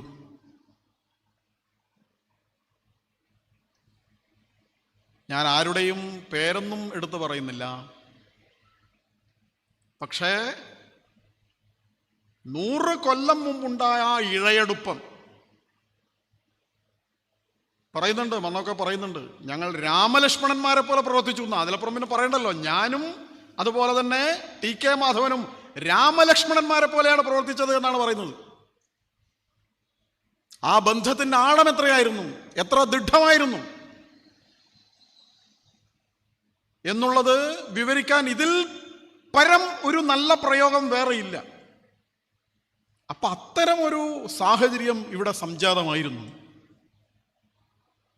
ഹിന്ദു സമൂഹത്തിലെ പുലയ വിഭാഗം ഉൾപ്പെടെയുള്ള എല്ലാ വിഭാഗത്തിൽപ്പെട്ട ആളുകളും ആ കൂട്ടായ്മയിൽ ഒരുമിച്ച് ചേർന്നിരുന്നു. അവര് മുന്നോട്ട് നീങ്ങിയത് കൈകൾ പരസ്പരം കോർത്താണ്. ആ കോർത്തപ്പോൾ വലത്ത് നിൽക്കുന്നവന്റെ ജാതി ഏതാ, ഇടത്ത് നിൽക്കുന്നവന്റെ ജാതി ഏതാന്ന് നോക്കിയല്ല അവർ മുന്നോട്ടേക്ക് നീങ്ങിയത്. അറസ്റ്റ് വരിക്കുമ്പോൾ, പോലീസ് വലിച്ചിടക്കുമ്പോൾ മറ്റേ കയ്യിൽ കൊരുത്തു കൂട്ടിയവന്റെ ശരീരത്തിന്റെ നിറമേതാണെന്നോ, അവൻ അവർണനാണെന്നോ അവൻ സവർണനാണെന്നോ അവർ ചോദിച്ചിരുന്നില്ല. അവന്റെ ശരീരത്തിൽ നിന്നും ഇറ്റുവീഴുന്ന വേർപ്പ് തുള്ളി തൻ്റെ ശരീരത്തിൽ വീഴുമ്പോൾ അവരൊന്ന് കൂട്ടി ഇങ്ങനെ പിടിച്ചിട്ട് മുന്നോട്ട് പോകുമ്പോൾ ഈ ജാതിയും വർണ്ണവും വിസ്മരിച്ചുകൊണ്ട് ആണ് അവർ മുന്നോട്ട് പോയത് എന്നുള്ളതാണ്. ഒരു ഉരുകിച്ചേരലായിരുന്നു. ഈ സമരത്തിൻ്റെ ഏറ്റവും പ്രധാനപ്പെട്ട ഭാവാത്മകമായ വശം എന്ന് പറയുന്നത് അതാണ്. പിന്നീട് ഗുരുവായൂർ സത്യാഗ്രഹം ഉണ്ടായി. അത് ക്ഷേത്രപ്രവേശനത്തിന് വേണ്ടിയായിരുന്നു. ശ്രീ കേളപ്പജിയുടെയൊക്കെ നേതൃത്വത്തിൽ ആ സമരമുണ്ടായി. അവിടെയും ഇതുപോലെ എല്ലാ വിഭാഗത്തിൽപ്പെട്ട ആളുകളും ഒരുമിച്ച് ചേർന്ന് തന്നെയാണ് അവിടെ നടന്ന ഹിതപരിശോധന, അതുപോലെ കുറേ കാര്യങ്ങളുണ്ട്. അതിൽ സവർണ സമുദായത്തിൽപ്പെട്ട ആളുകൾ ഇവിടെയും അതൊക്കെ ഉണ്ടായിരുന്നു. ആ ഹിതപരിശോധനയിലൊക്കെ ബഹുഭൂരിപക്ഷം ആളുകളും ഈ വഴി നടക്കാനുള്ള സ്വാതന്ത്ര്യവും അതുപോലെ തന്നെ ക്ഷേത്രപ്രവേശനത്തിന് വേണ്ടിയുള്ള സ്വാതന്ത്ര്യം എല്ലാവർക്കും നൽകണം, ഹിന്ദുക്കൾക്ക് എല്ലാവർക്കും നൽകണമെന്ന കാര്യത്തിൽ ഭൂരിഭാഗം പേരും ഒറ്റക്കെട്ടായി നിന്ന് തന്നെയാണ് അതിനെ പിന്തുണച്ചത്. മറ്റൊരു കാര്യം കൂടി നമ്മൾക്ക് ഇവിടെ പറയേണ്ടതുണ്ട്. ശ്രീ EV രാമസ്വാമി നായ്ക്കരുടെ സാന്നിധ്യമാണത്. ഇപ്രാവശ്യം സർക്കാർ ഇവിടെ നടത്തിയ പരിപാടിയിൽ EV രാമസ്വാമി നായ്ക്കരുടെ പിൻഗാമിയായി ക്ഷണിച്ചുകൊണ്ടുവന്ന് സ്റ്റാലിനെയാണ് എന്ന് നമ്മൾ കണ്ടിട്ടുണ്ട്. എന്താണെന്ന് പറഞ്ഞത് എന്നൊക്കെ പത്രങ്ങളിലൊക്കെ വന്നിട്ടുണ്ട്. പെരിയോർ ആയിരുന്ന EV സ്വാമി നായ്ക്കരുടെ പിൻഗാമികൾ ആണിപ്പോൾ സനാതനധർമ്മം എന്ന് പറയുന്നത്. പ്ലേഗാണ്, അത് കോളറയാണ്, പകർച്ചവ്യാധിയാണ്, അതിനെ അതുപോലെ വർജിക്കണം എന്നൊക്കെ പറയുന്ന കൂട്ടത്തിലാണ്. എന്തിനായിരുന്നു സമരം നടത്തിയത് എന്നുള്ളത് വളരെ വ്യക്തമാക്കുന്ന പ്രസംഗമാണ് EV രാമസ്വാമി നായ്ക്കർ അന്ന് നടത്തിയത്. ഇപ്പം നമ്മൾ എവിടെയെങ്കിലും ഒരു പരിപാടിക്ക് പോയാൽ, ഒരു പ്രസംഗത്തിന് പോയാൽ നമുക്ക് കാര്യങ്ങളെക്കുറിച്ച് അറിയായിരിക്കും. പക്ഷെ എന്നാൽ അവിടെ എത്തിക്കഴിഞ്ഞാൽ അതിൻ്റെ സംഘാടകന്മാരായ ആളോട് ചോദിക്കുമല്ലോ, അല്ല ഞാനെന്താ പറയേണ്ടത്, എന്തിനാ ഇത് നിങ്ങൾ നടത്തുന്നത് എന്ന് ചോദിക്കുമല്ലോ. അവിടെയുള്ളവർക്ക് അതറിയാം. പക്ഷെ തമിഴ്നാട്ടിൽ നിന്ന് ഒരാൾ വന്നു കഴിഞ്ഞാൽ, ആ കോൺഗ്രസിൻ്റെ ഒക്കെ അവിടുത്തെ നേതാവൊക്കെ ആയിരുന്നു, EV രാമസ്വാമി നായ്ക്കർ ഇവിടെ വന്നാൽ ഇവിടെ ശ്രീ TK മാധവനോട് അവരോടൊക്കെയാണല്ലോ ചോദിക്കുക എന്തിനായി നടത്തുന്നതെന്ന്. അപ്പോൾ അവർ പറയും ഇന്ന ഉദ്ദേശത്തിലാണ് നടത്തുന്നത് എന്ന് പറയല്ലോ. ആ കാര്യം അദ്ദേഹം പറഞ്ഞിട്ടുണ്ട്. അവർ പറഞ്ഞെന്താണ്, ഇതിൻ്റെ ഉദ്ദേശം എന്താണ് എന്ന് ഈ EV രാമസ്വാമി നായ്ക്കർ പറഞ്ഞത് നമുക്കൊന്ന് കേൾക്കാം. കുറേ ഇങ്ങനെ പറയുന്നുണ്ട്. ആ പറയുന്ന കൂട്ടത്തിൽ അദ്ദേഹത്തിൻ്റെ പ്രസംഗത്തിൽ, കുഞ്ഞുങ്ങളെ പുലർത്തുവാൻ കഴിവില്ലാത്തവർ ലക്ഷോപലക്ഷം ഹിന്ദുമതത്തിൽ മാത്രം ജനങ്ങൾ കുറഞ്ഞു വരുന്നു. ലക്ഷോപലക്ഷം ഹിന്ദുമതത്തിൽ മാത്രം ജനങ്ങൾ കുറഞ്ഞു വരുന്നു. മറ്റു സകല മതത്തിലും ജനങ്ങൾ വർദ്ധിച്ചു വരുന്നു. ഇതിന് കാരണം തീണ്ടൽ തൊടിയിൽ മൂലമുണ്ടാകുന്ന മതപരിവർത്തനമാണ്. ഈ സ്ഥിതി തുടർന്നുകൊണ്ടിരുന്നാൽ ഹിന്ദുമതം എന്ന പദം നശിക്കും. വൈക്കം റോഡിൽ ധർമ്മഭ്രഷ്ടന്മാർ സഞ്ചരിക്കുന്നു. എന്നാൽ ധർമ്മിഷ്ഠനായൊരു തീണ്ടൽ ജാതിക്കാരന് ആ വഴി പോയിക്കൂടാ. ഈ അധർമ്മ രാജ്യത്തിന് എന്നു ഗുണമുണ്ടാകും. ഈ രാമസ്വാമി നായ്ക്കരുടെ പ്രസംഗത്തിലാണ്. ക്രിസ്തുമതത്തിലെ ജനസംഖ്യ 22%, ഇസ്ലാം മതത്തിലേത് 5.5% വർദ്ധിക്കുകയും ഹിന്ദു മതത്തിലേത് 5% കുറയുകയും ചെയ്താണ് ഇരിക്കുന്നത്. ഞാൻ EV രാമസ്വാമി നായ്ക്കരെ ഉദ്ധരിച്ചല്ല, ഞാൻ നേരിട്ടാണ് ഈ പ്രസംഗം നടത്തിയിരുന്നെങ്കിൽ നിശ്ചയമായി എൻ്റെ പേരിൽ കേസ് വരുമെന്ന് ഉറപ്പല്ലേ ഈ കാര്യം പറഞ്ഞാൽ ഇന്ന് 100 കൊല്ലത്തിന് ശേഷം. അന്ന് അദ്ദേഹം കണക്ക് വെച്ച് തന്നെയാണ് പറഞ്ഞത്. എന്തിനാണ് ഈ സമരം നടത്തുന്നത്, എന്തിനാണെന്നുള്ളതിൻ്റെ പ്രധാനപ്പെട്ട ഊന്നൽ അവിടെ ഉണ്ട്. ക്രിസ്തു മതത്തിലെ ജനസംഖ്യ 22%, ഇസ്ലാം മതത്തിലെ ഇത് 5.5% വർദ്ധിക്കുകയും ഹിന്ദു മതത്തിലേത് 5% കുറയുകയും ചെയ്താണ് ഇരിക്കുന്നത്. തിരുവിതാംകൂറിൽ ഇതര ഭാരതീയ രാജ്യങ്ങളെ അപേക്ഷിച്ച് ക്രിസ്ത്യാനികൾ അധികമായിരിക്കുന്നതിന് കാരണം ഇവിടെ തൈത്തം മൂലമുണ്ടാകുന്ന മതപരിവർത്തനമാകുന്നു. ജാതി നശിപ്പിക്കാനല്ല വൈക്കം സത്യാഗ്രഹം. ഹിന്ദുമതാനുസാരികളിൽ ഒരു വിഭാഗത്തിനുള്ള സഞ്ചാര സ്വാതന്ത്ര്യ സ്ഥാപനാർത്ഥമാണ് ഇത് തുടങ്ങിയിട്ടുള്ളത്. ജാതി നശിപ്പിക്കണമെന്നല്ല, ഉയർന്ന ജാതി താഴ്ന്ന ജാതി എന്നുള്ള നിലയെ നശിപ്പിക്കണമെന്ന് മാത്രമേ മഹാത്മജി പറയുന്നുള്ളൂ. തിരുവിതാംകൂർ ഗവൺമെന്റ് വൈക്കം ക്ഷേത്ര റോഡ് ദേവസ്വം വകയുള്ളതാണെന്ന ന്യായം കൊണ്ടുവന്നിരിക്കുന്നു. തിരുവിതാംകൂർ ആസകലം പത്മനാഭസ്വാമിക്ക് സമർപ്പിതമാകിയാൽ തിരുവിതാംകൂർ മഹാരാജാവിനോ അദ്ദേഹത്തിന്റെ മുത്തച്ഛനോ അതിൽ ഒരു അവകാശവുമില്ല. വൈക്കം സത്യാഗ്രഹം അഡ്വക്കേറ്റ് ഇ രാജന്റെ പുസ്തകത്തിൽ എല്ലാവരുടെയും പ്രസംഗങ്ങൾ അത് വിശദമായിട്ട് കൊടുത്തിട്ടുണ്ട്. അപ്പൊ അതുകൊണ്ട് ഇത് പറഞ്ഞത് ഇ വി രാമസ്വാമി നായ്ക്കരാണ്. ഈ നരേറ്റീവുകൾ അഥവാ ഈ വസ്തുതകൾ മറച്ചു വെച്ചുകൊണ്ട് ഒരു ശതാബ്ദി ആഘോഷം ആര് നടത്തിയാലും അത് സത്യത്തെ തമസ്കരിക്കില്ലേ? എന്നിട്ടിപ്പോൾ ഈ വാർഷികാചരണം നടത്തുന്ന ശതാബ്ദി ആഘോഷം നടത്തുന്ന ആളുകൾ പറയുന്നതെന്ത്, പ്രസംഗിക്കുന്നതെന്ത്, എന്തുദ്ദേശത്തിലാണ് ഇത് നടത്തുന്നത് വളരെ വ്യക്തമാണ്. ഈ അയിത്തം കൊണ്ട് ഹിന്ദു ധർമ്മത്തിനാണ് വലിയ അപരിഹാര്യമായ നഷ്ടവും കഷ്ടവും ഉണ്ടായിരിക്കുന്നത്. ആളുകൾ വ്യാപകമായി ഇതൊരു ചാകരയായി കണക്കാക്കിയിട്ട് ചാക്കുമായി വന്നിട്ട് ഹിന്ദുക്കളെ വാരിക്കൊണ്ടുപോവുകയാണ്. ബാക്കിയുള്ളവർ എണ്ണം കുറഞ്ഞേ വരികയാണ്, നാശത്തിലേക്ക് പോവുകയാണ്. അടിയന്തരമായി ഇത് പരിഹരിച്ചില്ലെങ്കിൽ ഉള്ളവരെ പോലും പിടിച്ചു നിർത്താൻ സാധിക്കില്ല എന്ന ശക്തമായ തിരിച്ചറിവ് തന്നെയാണ് എല്ലാ വിഭാഗത്തിലും പെട്ട ഹിന്ദുക്കളെ ഒരുമിപ്പിച്ച് നിൽക്കാൻ വേണ്ടിയിട്ടുള്ള പ്രേരണ ഉണ്ടാക്കിയത്. അത് വളരെ പ്രധാനമാണ്. കാരണം ഈ നയിച്ച നേതാക്കന്മാരൊക്കെ വെറും ഒരു സമുദായ നേതാക്കന്മാരോ അല്ലെങ്കിൽ അവർ രാഷ്ട്രീയക്കാരോ അങ്ങനെ മാത്രമായിരുന്നില്ല. അവരൊക്കെ ധർമാഭിമാനികളും കൂടിയായിരുന്നു. എന്താണ് ഹിന്ദുധർമ്മം, അതിൻ്റെ അന്തസ്സത്തെ എന്താണെന്ന് കൃത്യമായി അവർക്ക് അറിയാമായിരുന്നു. അവരത് മനസ്സിലാക്കിയിരുന്നു. നമ്മുടെ മഹാഭാരതത്തിൽ ഒരു സംഭവമുണ്ട്. മഹാഭാരതത്തിൽ പാണ്ഡവന്മാരെ ചൂതുകളിയിൽ തോൽപ്പിച്ച് അവരെ കാട്ടിലേക്ക് വനവാസത്തിന് അയച്ചല്ലോ. വനവാസം കുറേ കാലം ഇങ്ങനെ കഴിഞ്ഞ് കുറേ വർഷങ്ങൾ കഴിഞ്ഞപ്പോൾ ദുര്യോധനും അതുപോലെയുള്ള ആളുകൾക്കൊക്കെ ഇവർ വനവാസം എങ്ങനെയാണ് അവർ അനുഭവിക്കുന്നത് എന്നൊക്കെ കാണാനും അവരുടെ കഷ്ടപ്പാട് കണ്ട് ആസ്വദിക്കാനും ഒരു ഉൾത്വരയുണ്ടായി. അപ്പോൾ എന്നാൽ പിന്നെ നമുക്കൊക്കെ ഒന്ന് കാട്ടിൽ പോയിട്ട് അവരെയൊക്കെ ഒന്ന് കണ്ടിട്ട് വരാം. അന്ന് അജ്ഞാതവാസം തുടങ്ങിയിട്ടില്ല, അജ്ഞാതവാസത്തിന് മുമ്പാണ്. അപ്പോൾ ഒന്ന് കണ്ടിട്ട് വരാമെന്ന് വെച്ചിട്ട് ഇവരെല്ലാവരും കൂടി സെറ്റായിട്ട് ഒരു ജാഥയായിട്ട് ഇവരെല്ലാവരും കൂടി മൂറ്റവന്മാരും അവരുടെ ശിങ്കിടികളും അവരെല്ലാവരും ചേർന്നിട്ട് അങ്ങനെ സ്ത്രീകളും അവരെല്ലാം കൂടി ഇങ്ങനെ പോവാണ്. അങ്ങനെ പോകുമ്പോൾ ഒരു സ്ഥലത്ത് ഒരു ജലാശയത്തിൽ കുറച്ച് ആളുകൾ ഇങ്ങനെ കുളിക്കുകയാണ്. അപ്പോൾ കുളിക്കുമ്പോൾ അവർ ഗന്ധർവന്മാർ ആണ്, അവർ ഗന്ധർവന്മാരും ഗന്ധർവികളും ഉണ്ട്. അവരിങ്ങനെ ഇവിടെ കുളിക്കുകയാണ്. അങ്ങനെ കുളിക്കുന്നതിനിടയിൽ പിന്നെ ഇവർ കുളിക്കണം. അപ്പോൾ അവരോട് മാറിപ്പോകാൻ പറഞ്ഞു. അവർ മാറിപ്പോയില്ല, ഇത് ഞങ്ങളിപ്പോൾ കുളിക്കുകയാണെന്ന് പറഞ്ഞാൽ തർക്കമായവർ തമ്മിൽ സംഘർഷം ഉണ്ടായി, വലിയ ഏറ്റുമുട്ടലുകൾ ഉണ്ടായി. അങ്ങനെ ഗന്ധർവന്മാർ ഈ കൗരവന്മാരെ പരാജയപ്പെടുത്തി. ദുര്യോധന മുതലായിട്ടുള്ള എല്ലാ ആളുകളും പിടിച്ചു കെട്ടിയിട്ട് അന്നേരം നിങ്ങൾ എന്തിനാ വന്നതെന്നൊക്കെ അവർ ക്വസ്റ്റ്യൻ ചെയ്തു. ഇപ്പോഴത്തെ പോലീസുകാർ ചോദ്യം ചെയ്യുമ്പോൾ നല്ല അടിയും കൊടുത്തിട്ട് ചോദിച്ചപ്പോൾ ഉദ്ദേശം പറഞ്ഞു, ഇവിടെ പാണ്ഡവന്മാർ നമ്മളെ സഹോദരന്മാരുണ്ട്, അവരെ ഒന്ന് കാണാനും വന്നാണ്, അവരിങ്ങനെയാണ് വന്നതെന്ന്. അവരെടിയാണെന്ന് വെച്ചാൽ അങ്ങനെ പരതി ഇവർ ഒച്ചയും ബേളം ഉണ്ടാക്കി പോകുമ്പം ഭീമനും സെറ്റുവൽ അവിടെ ഇങ്ങനെ നിൽക്കുമ്പോൾ ബേളം കേട്ടിട്ട് ഇങ്ങനെ നോക്കുമ്പോൾ കുരങ്ങന്മാർ എടുത്ത പോലെ ദുര്യോധനൊക്കെ ചുമലെടുത്തിട്ട് ഗന്ധർവന്മാരിങ്ങനെ വരികയാണ്. ഇത് കണ്ടപ്പോൾ ഭീമനിങ്ങനെ തുള്ളിച്ചാടി, കൈകൊട്ടി തുള്ളിച്ചാടി ഗംഭീരമായി എന്നൊക്കെ പറഞ്ഞ് അർജുനൊക്കെ ഇങ്ങനെ. അപ്പോൾ വേളം കേട്ടിട്ട് ധർമ്മപുത്ര അവർ കൂടാരത്തുനിന്ന് അവരെ താമസിക്കുന്നിടത്തുനിന്ന് പുറത്തിറങ്ങി നോക്കുമ്പോൾ ഈ കാഴ്ച കാണുന്നത്. പെട്ടെന്ന് അദ്ദേഹം കണ്ടപ്പോൾ ഒറ്റ നോട്ടത്തിൽ അദ്ദേഹം ഈ ഭീമന്റെ തുള്ളിച്ചാടൽ അദ്ദേഹം ഒറ്റ വാക്കിൽ നിർത്തി, നീ അവിടെ നിൽക്ക്, നീ ബേളം ഉണ്ടാക്കല്ല എന്ന് പറഞ്ഞു. അപ്പോൾ അവർ ഇയാളെ ഈ കയ്യും കാലും കെട്ടിയ ദുര്യോധന ഇദ്ദേഹത്തിൻ്റെ കാൽക്കീഴിലവിടെ വെച്ചു, കാര്യമൊക്കെ പറഞ്ഞു. എന്നിട്ട് അങ്ങ് പറയുന്ന എന്താണോ അത് ചെയ്യാം എന്ന് പറയും. അപ്പൊ ഭീമനൊക്കെ പറഞ്ഞു വിട്ടുകൊടുക്കാൻ പാടില്ല, ഇപ്പൊ തന്നെ ശരിയാക്കണം എന്നൊക്കെ പറഞ്ഞു. ആ സമയത്ത് ധർമ്മപുത്ര പറഞ്ഞ ഒരു കാര്യമുണ്ട്. ആദ്യം ഭീമനോടാണ് പറഞ്ഞത്, അർജുനനോടാണ് പറയുന്നത്. ശരിയാണ്, അവർ കേൾക്കുകയാണ് പറഞ്ഞത്. നമ്മൾ ഇവരായിട്ട് ഒരുപാട് പ്രശ്നങ്ങളുണ്ട്, പക്ഷെ ഇവർ നമ്മുടെ സഹോദരന്മാരാണ്.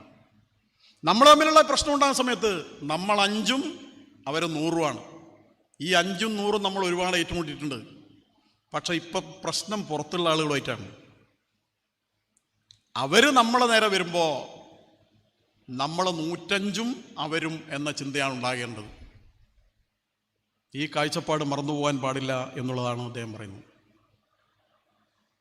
പരസ്പരം വിവാദേതു വയം 500 ചതേ അന്യസഹേർ വിവാദേതു വയം പഞ്ചാധികം ശതം എന്നാണ് ധർമ്മപുത്ര പറഞ്ഞത്. മറ്റുള്ളവരുമായി ഏറ്റുമുട്ടുന്ന സമയത്ത് അവര് നമുക്ക് നേരെ വരുമ്പോൾ നമ്മൾ 105 ഒറ്റക്കെട്ടായിരിക്കണം എന്നുള്ളത് ആവർത്തിച്ചത് പറഞ്ഞപ്പോഴാണ് ഭീമനൊക്കെ അങ്ങ് അത്ര പെട്ടെന്ന് ഈ കാര്യം ഭീമനങ്ങ് ബോധ്യപ്പെടൂലല്ലോ, അവസാനം ബോധ്യപ്പെട്ടത്. എന്നിട്ട് ധർമ്മപുത്രയുടെ നിർദ്ദേശപ്രകാരമാണ് ദുര്യോധനന്റെ കെട്ടഴിച്ച് ധർമ്മപുത്ര പറഞ്ഞു, കുഴപ്പമൊന്നും ഉണ്ടാക്കേണ്ട, വേഗം നാട്ടിൽ പോയി സുഖമായിട്ട് ഭരിച്ചോ എന്ന് പറഞ്ഞിട്ട് വിടുകയാണ് ചെയ്തത്. ഇതുപോലെ നിരവധി ധർമ്മതത്വങ്ങളുണ്ട്. ഈ ധർമ്മതത്വങ്ങളുടെ അന്തസ്സത്ത ഉൾക്കൊണ്ടുകൊണ്ട് തന്നെയാണ് ഈ ആചാര്യന്മാരെല്ലാവരും അതുപോലെ തന്നെ സമുദായ നേതാക്കന്മാരെല്ലാവരും ഒരുമിച്ച് നിന്നത്. അങ്ങനെ ഒരുമിച്ച് നിൽക്കാനുള്ള കാരണം അപ്പുറത്ത് ശത്രു നിൽക്കുന്നു എന്നുള്ളത് പൂർണ്ണ ബോധ്യം കൊണ്ട് തന്നെയാണ് അവർ മുതലെടുക്കുന്നു എന്ന് മനസ്സിലായിട്ട് തന്നെയാണ് എന്നുള്ളത് ഒരു കാര്യം. ഇന്നത്തെ കാലഘട്ടത്തിൽ നമ്മൾ വളരെ പ്രധാനപ്പെട്ട ഒരു കാര്യവും കൂടി ചൂണ്ടിക്കാണിച്ചുകൊണ്ട് ഞാൻ അവസാനിപ്പിക്കുകയാണ്. എൻ്റെ സമയം തീരുകയാണ്. കൂടുതൽ ഒന്നും പോകുന്നില്ല. ഈ 2 ദിവസം മുമ്പ് കൽക്കത്ത ഹൈക്കോടതി ഒരു വിധി പ്രഖ്യാപിച്ചിരുന്നു. ആ വിധി നമ്മൾ അറിഞ്ഞിട്ടുണ്ടാവും. 5 ലക്ഷം OBC-കാരാക്കിയ നടപടിയും അവർക്ക് നിയമനം നൽകിയ നടപടിയൊക്കെ കൽക്കത്ത ഹൈക്കോടതി റദ്ദാക്കിയിട്ടുണ്ട്. അപ്പോൾ പെട്ടെന്ന് നമ്മൾ അതിനെക്കുറിച്ച് ഇങ്ങനെ ചിന്തിക്കുന്ന സമയത്ത് അത് OBC-കാരെ അവരുടെ നിയമനം നൽകിയ നടപടികളൊക്കെ റദ്ദാക്കിയെന്നൊക്കെ പറയുമ്പോൾ നമുക്കൊരു പ്രശ്നം ഉണ്ടാവും. OBC-കാർക്കെതിരായിട്ട് കോടതിയൊക്കെ നീങ്ങുന്നു എന്നാണ് വിചാരിക്കുക. ഇന്നലെ ഒരു പത്രത്തിൽ അതിനെ സംബന്ധിച്ച് വാർത്തയും ഒരു മുഖപ്രസംഗമൊക്കെ ഞാൻ വായിക്കുകയുണ്ടായി. പക്ഷേ നമ്മളതിനെക്കുറിച്ച് വിശദമായി അന്വേഷിച്ചപ്പോൾ മനസ്സിലായത് 52 വിഭാഗങ്ങളെ OBC-കാരാക്കിയ മമതാ സർക്കാർ, അതിൽ 51 മുസ്ലിങ്ങളാണ്. 51 വിഭാഗം മുസ്ലിങ്ങളാണ്.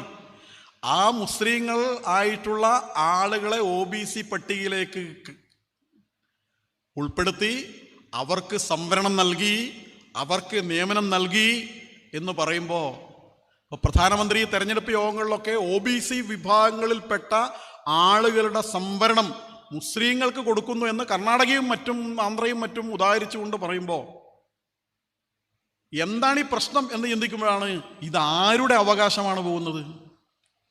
ഇത് ഹിന്ദു OBC വിഭാഗത്തിൽപ്പെട്ട പിന്നാക്ക വിഭാഗത്തിൽപ്പെട്ട അവകാശമാണ് ഈ നഷ്ടപ്പെട്ടുകൊണ്ടിരിക്കുന്നത്.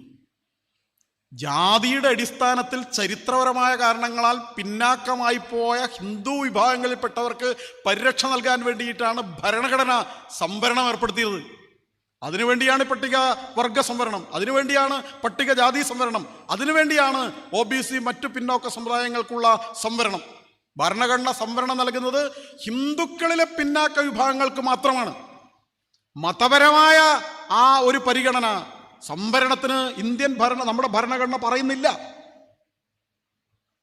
പക്ഷെ നമ്മളിപ്പോഴും നമ്മുടെ സമുദായങ്ങളിൽ പലതും ഇപ്പോൾ നമ്മളെ കൂട്ടത്തിൽ തന്നെ ചില ആളുകൾക്ക് ഗവൺമെൻറ് സംവരണം കൊടുക്കുന്നതിനെ എതിർക്കാനും അതിന് പേരിൽ അങ്ങോട്ടും ഇങ്ങോട്ടും പ്രശ്നമാക്കാനും പോകുമ്പോൾ കേരളത്തിൽ മുസ്ലിങ്ങൾ ഉൾപ്പെടെയുള്ള മതവിഭാഗങ്ങൾക്ക് പിന്നാക്ക സമുദായത്തിൽപ്പെടുത്തിക്കൊണ്ട് അവർക്ക് സംവരണം എങ്ങനെ കിട്ടി, ഏത് വഴിയിലൂടെ അതവർ നേടിയെടുത്തു, ഏത് മാർഗമാണ് അവരത് സ്വീകരിച്ചത്.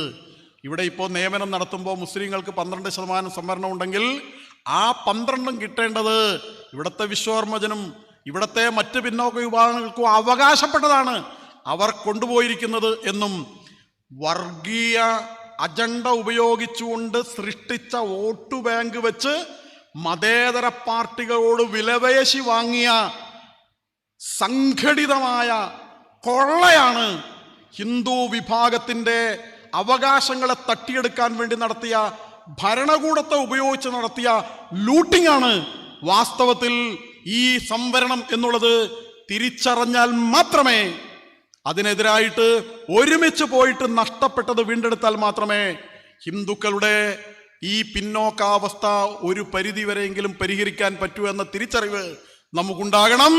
അതിനു വേണ്ടിയിട്ടുള്ള പോരാട്ടം, ആ പോരാട്ടം ഇപ്പോൾ ബംഗാളിൽ അവിടുന്ന് അവകാശം നഷ്ടപ്പെട്ട ഹിന്ദു പിന്നാക്ക വിഭാഗത്തിൽപ്പെട്ട അവര് കോടതിയിൽ പോയി നേടിയെടുത്തിരിക്കുകയാണ്. കർണാടകയിൽ അവർ കോടതിയിൽ പോയി. കേരളത്തിൽ നമുക്ക് ഹിന്ദു പിന്നാക്ക വിഭാഗങ്ങൾക്ക് അർഹതപ്പെട്ട, നമ്മുടെ കുട്ടികൾക്ക് അർഹതപ്പെട്ടത് അവകാശപ്പെട്ടതാണ് ബാക്കിയുള്ളവർ കൊണ്ടുപോകുന്നത്. ഭരിക്കുന്ന ആളുകൾ ഒരു തരത്തിലുള്ള ധാർമ്മികതയുമില്ലാതെ, ഭരണഘടന പരിരക്ഷയില്ലാതെ, വോട്ട് ബാങ്ക് മാത്രം മുന്നിൽ കണ്ടുകൊണ്ട് കൊടുത്ത സംവരണമാണിത്. ഒരു തരത്തിലും നിലനിൽക്കാത്തതാണ്.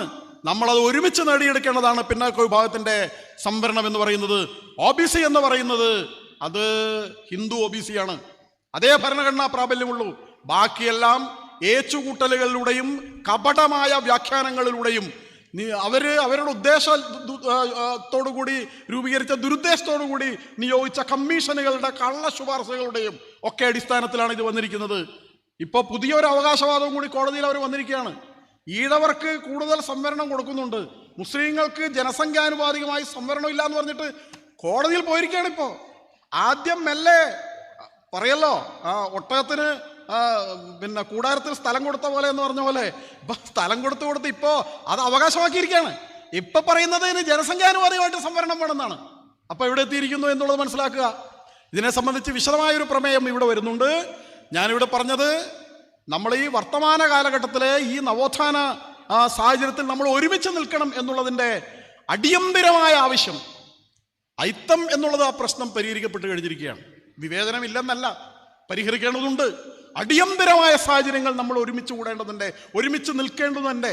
ഒരുമിച്ച് നിന്നില്ലെങ്കിൽ മുങ്ങിപ്പോകുന്നതിൻ്റെ അടിയന്തര സാഹചര്യമുണ്ട്. നമ്മൾ പിറകോട്ട് പോയിട്ട് ഏറ്റവും പുറകിൽ ഇനിയൊരു സ്റ്റെപ്പ് വെച്ചാൽ ഒരു വലിയ കുഴിയാണ് പുറകിലുള്ളത്. നമ്മളെല്ലാവരും മറിഞ്ഞ് അങ്ങോട്ടേക്ക് വീഴും. അങ്ങോട്ടേക്ക് വീഴണോ എന്നുള്ളതാണ് നമ്മുടെ മുമ്പിലുള്ള ചോദ്യം. മുന്നോട്ടേക്ക് നടക്കണോ എന്നുള്ളതാണ് ചോദ്യം. മുന്നോട്ട് നടക്കാതിരിക്കാൻ വേണ്ടിയിട്ട് വലിയ ഗൂഢമായ ശ്രമം നമ്മുടെ മുമ്പിൽ ഇങ്ങനെ ഒരു വിലങ്ങ് തടിയായും മതിലായും നിൽക്കുന്നുണ്ട്. അതിനെ മറികടന്ന് മുന്നോട്ട് പോകാൻ നമുക്ക് സാധിക്കണം. അതിനനുസൃതമായൊരു തീരുമാനവും നമ്മൾ ഈ സമ്മേളനത്തിൽ എടുക്കണം എന്ന് പറഞ്ഞുകൊണ്ട്, നമ്മുടെ ഈ വൈക്കം സത്യാഗ്രഹത്തിൻ്റെ ഭൂമിയിൽ, ഈ പുണ്യഭൂമിയിൽ നിൽക്കുമ്പോൾ, നമ്മൾ തിരിച്ചു പോകുമ്പോൾ ആ സമരത്തിൻ്റെ യഥാർത്ഥമായ ആത്മീയമായ ഉള്ളടക്കവും, ആ സമരം ഏതുദ്ദേശത്തിന് വേണ്ടിയായിരുന്നു എന്നുള്ളത് തിരിച്ചറിഞ്ഞു. അത് നമ്മുടെ ഹിന്ദു സമാജത്തെ നിലനിർത്താൻ വേണ്ടിയായിരുന്നു. അതിൻ്റെ തകർച്ചയിൽ നിന്നും ഇതിനെ കരകയറ്റാൻ വേണ്ടിയിരുന്നു. ആ ശൈഥില്യത്തിൽ നിന്നും മുന്നോട്ട് കൊണ്ടുപോകാൻ വേണ്ടിയിട്ട് എന്തൊക്കെയാണോ തടസ്സമുണ്ടാകുന്നത്, ആ തടസ്സത്തിൻ്റെ ആ കെട്ട് അറുത്ത് മുറിക്കാൻ വേണ്ടിയായിരുന്നു. ആ കാഴ്ചപ്പാടോടുകൂടി നമ്മളിത് സ്വീകരിച്ചുകൊണ്ട് മുന്നോട്ട് പോകുമ്പോൾ വർത്തമാനകാലത്തെ പൊള്ളുന്ന യാഥാർത്ഥ്യങ്ങളെ ഒരു മറയുമില്ലാതെ പറയുകയും അത് യഥാർത്ഥ രീതിയിൽ ഉൾക്കൊള്ളുകയും അത് പരിഹരിക്കാൻ വേണ്ടിയിട്ടുള്ള നിയമപരമായതും സമരത്തിൻ്റെ ഭാഗമായുള്ളതുമായ നിരവധി മാർഗങ്ങളിലൂടെ നഷ്ടപ്പെട്ടത് തിരിച്ചെടുക്കാൻ വേണ്ടിയിട്ടുള്ള ഒരു തീരുമാനവുമായി മുന്നോട്ട് പോകാൻ ഈ സമ്മേളനത്തിന് തീരുമാനിക്കാൻ സാധിക്കണം എന്ന് പറഞ്ഞുകൊണ്ട് ഞാൻ ഈ വിഷയം അവതരിപ്പിക്കുന്നു. നമസ്കാരം. നമ്മുടെ ഈ വിഷയാവതരണത്തിനെ തുടർന്നുള്ള ചർച്ചകൾ ഭക്ഷണത്തിന് ശേഷം ആരംഭിക്കും. 3 മേഖലകളായിട്ട്, ഉത്തര, മധ്യ, ദക്ഷിണ മേഖലകളായിട്ട് തിരിഞ്ഞാണ് നമ്മൾ ഈ വിഷയത്തെ അടിസ്ഥാനപ്പെടുത്തിയിട്ടുള്ള ചർച്ച നടക്കുക. ഇപ്പോൾ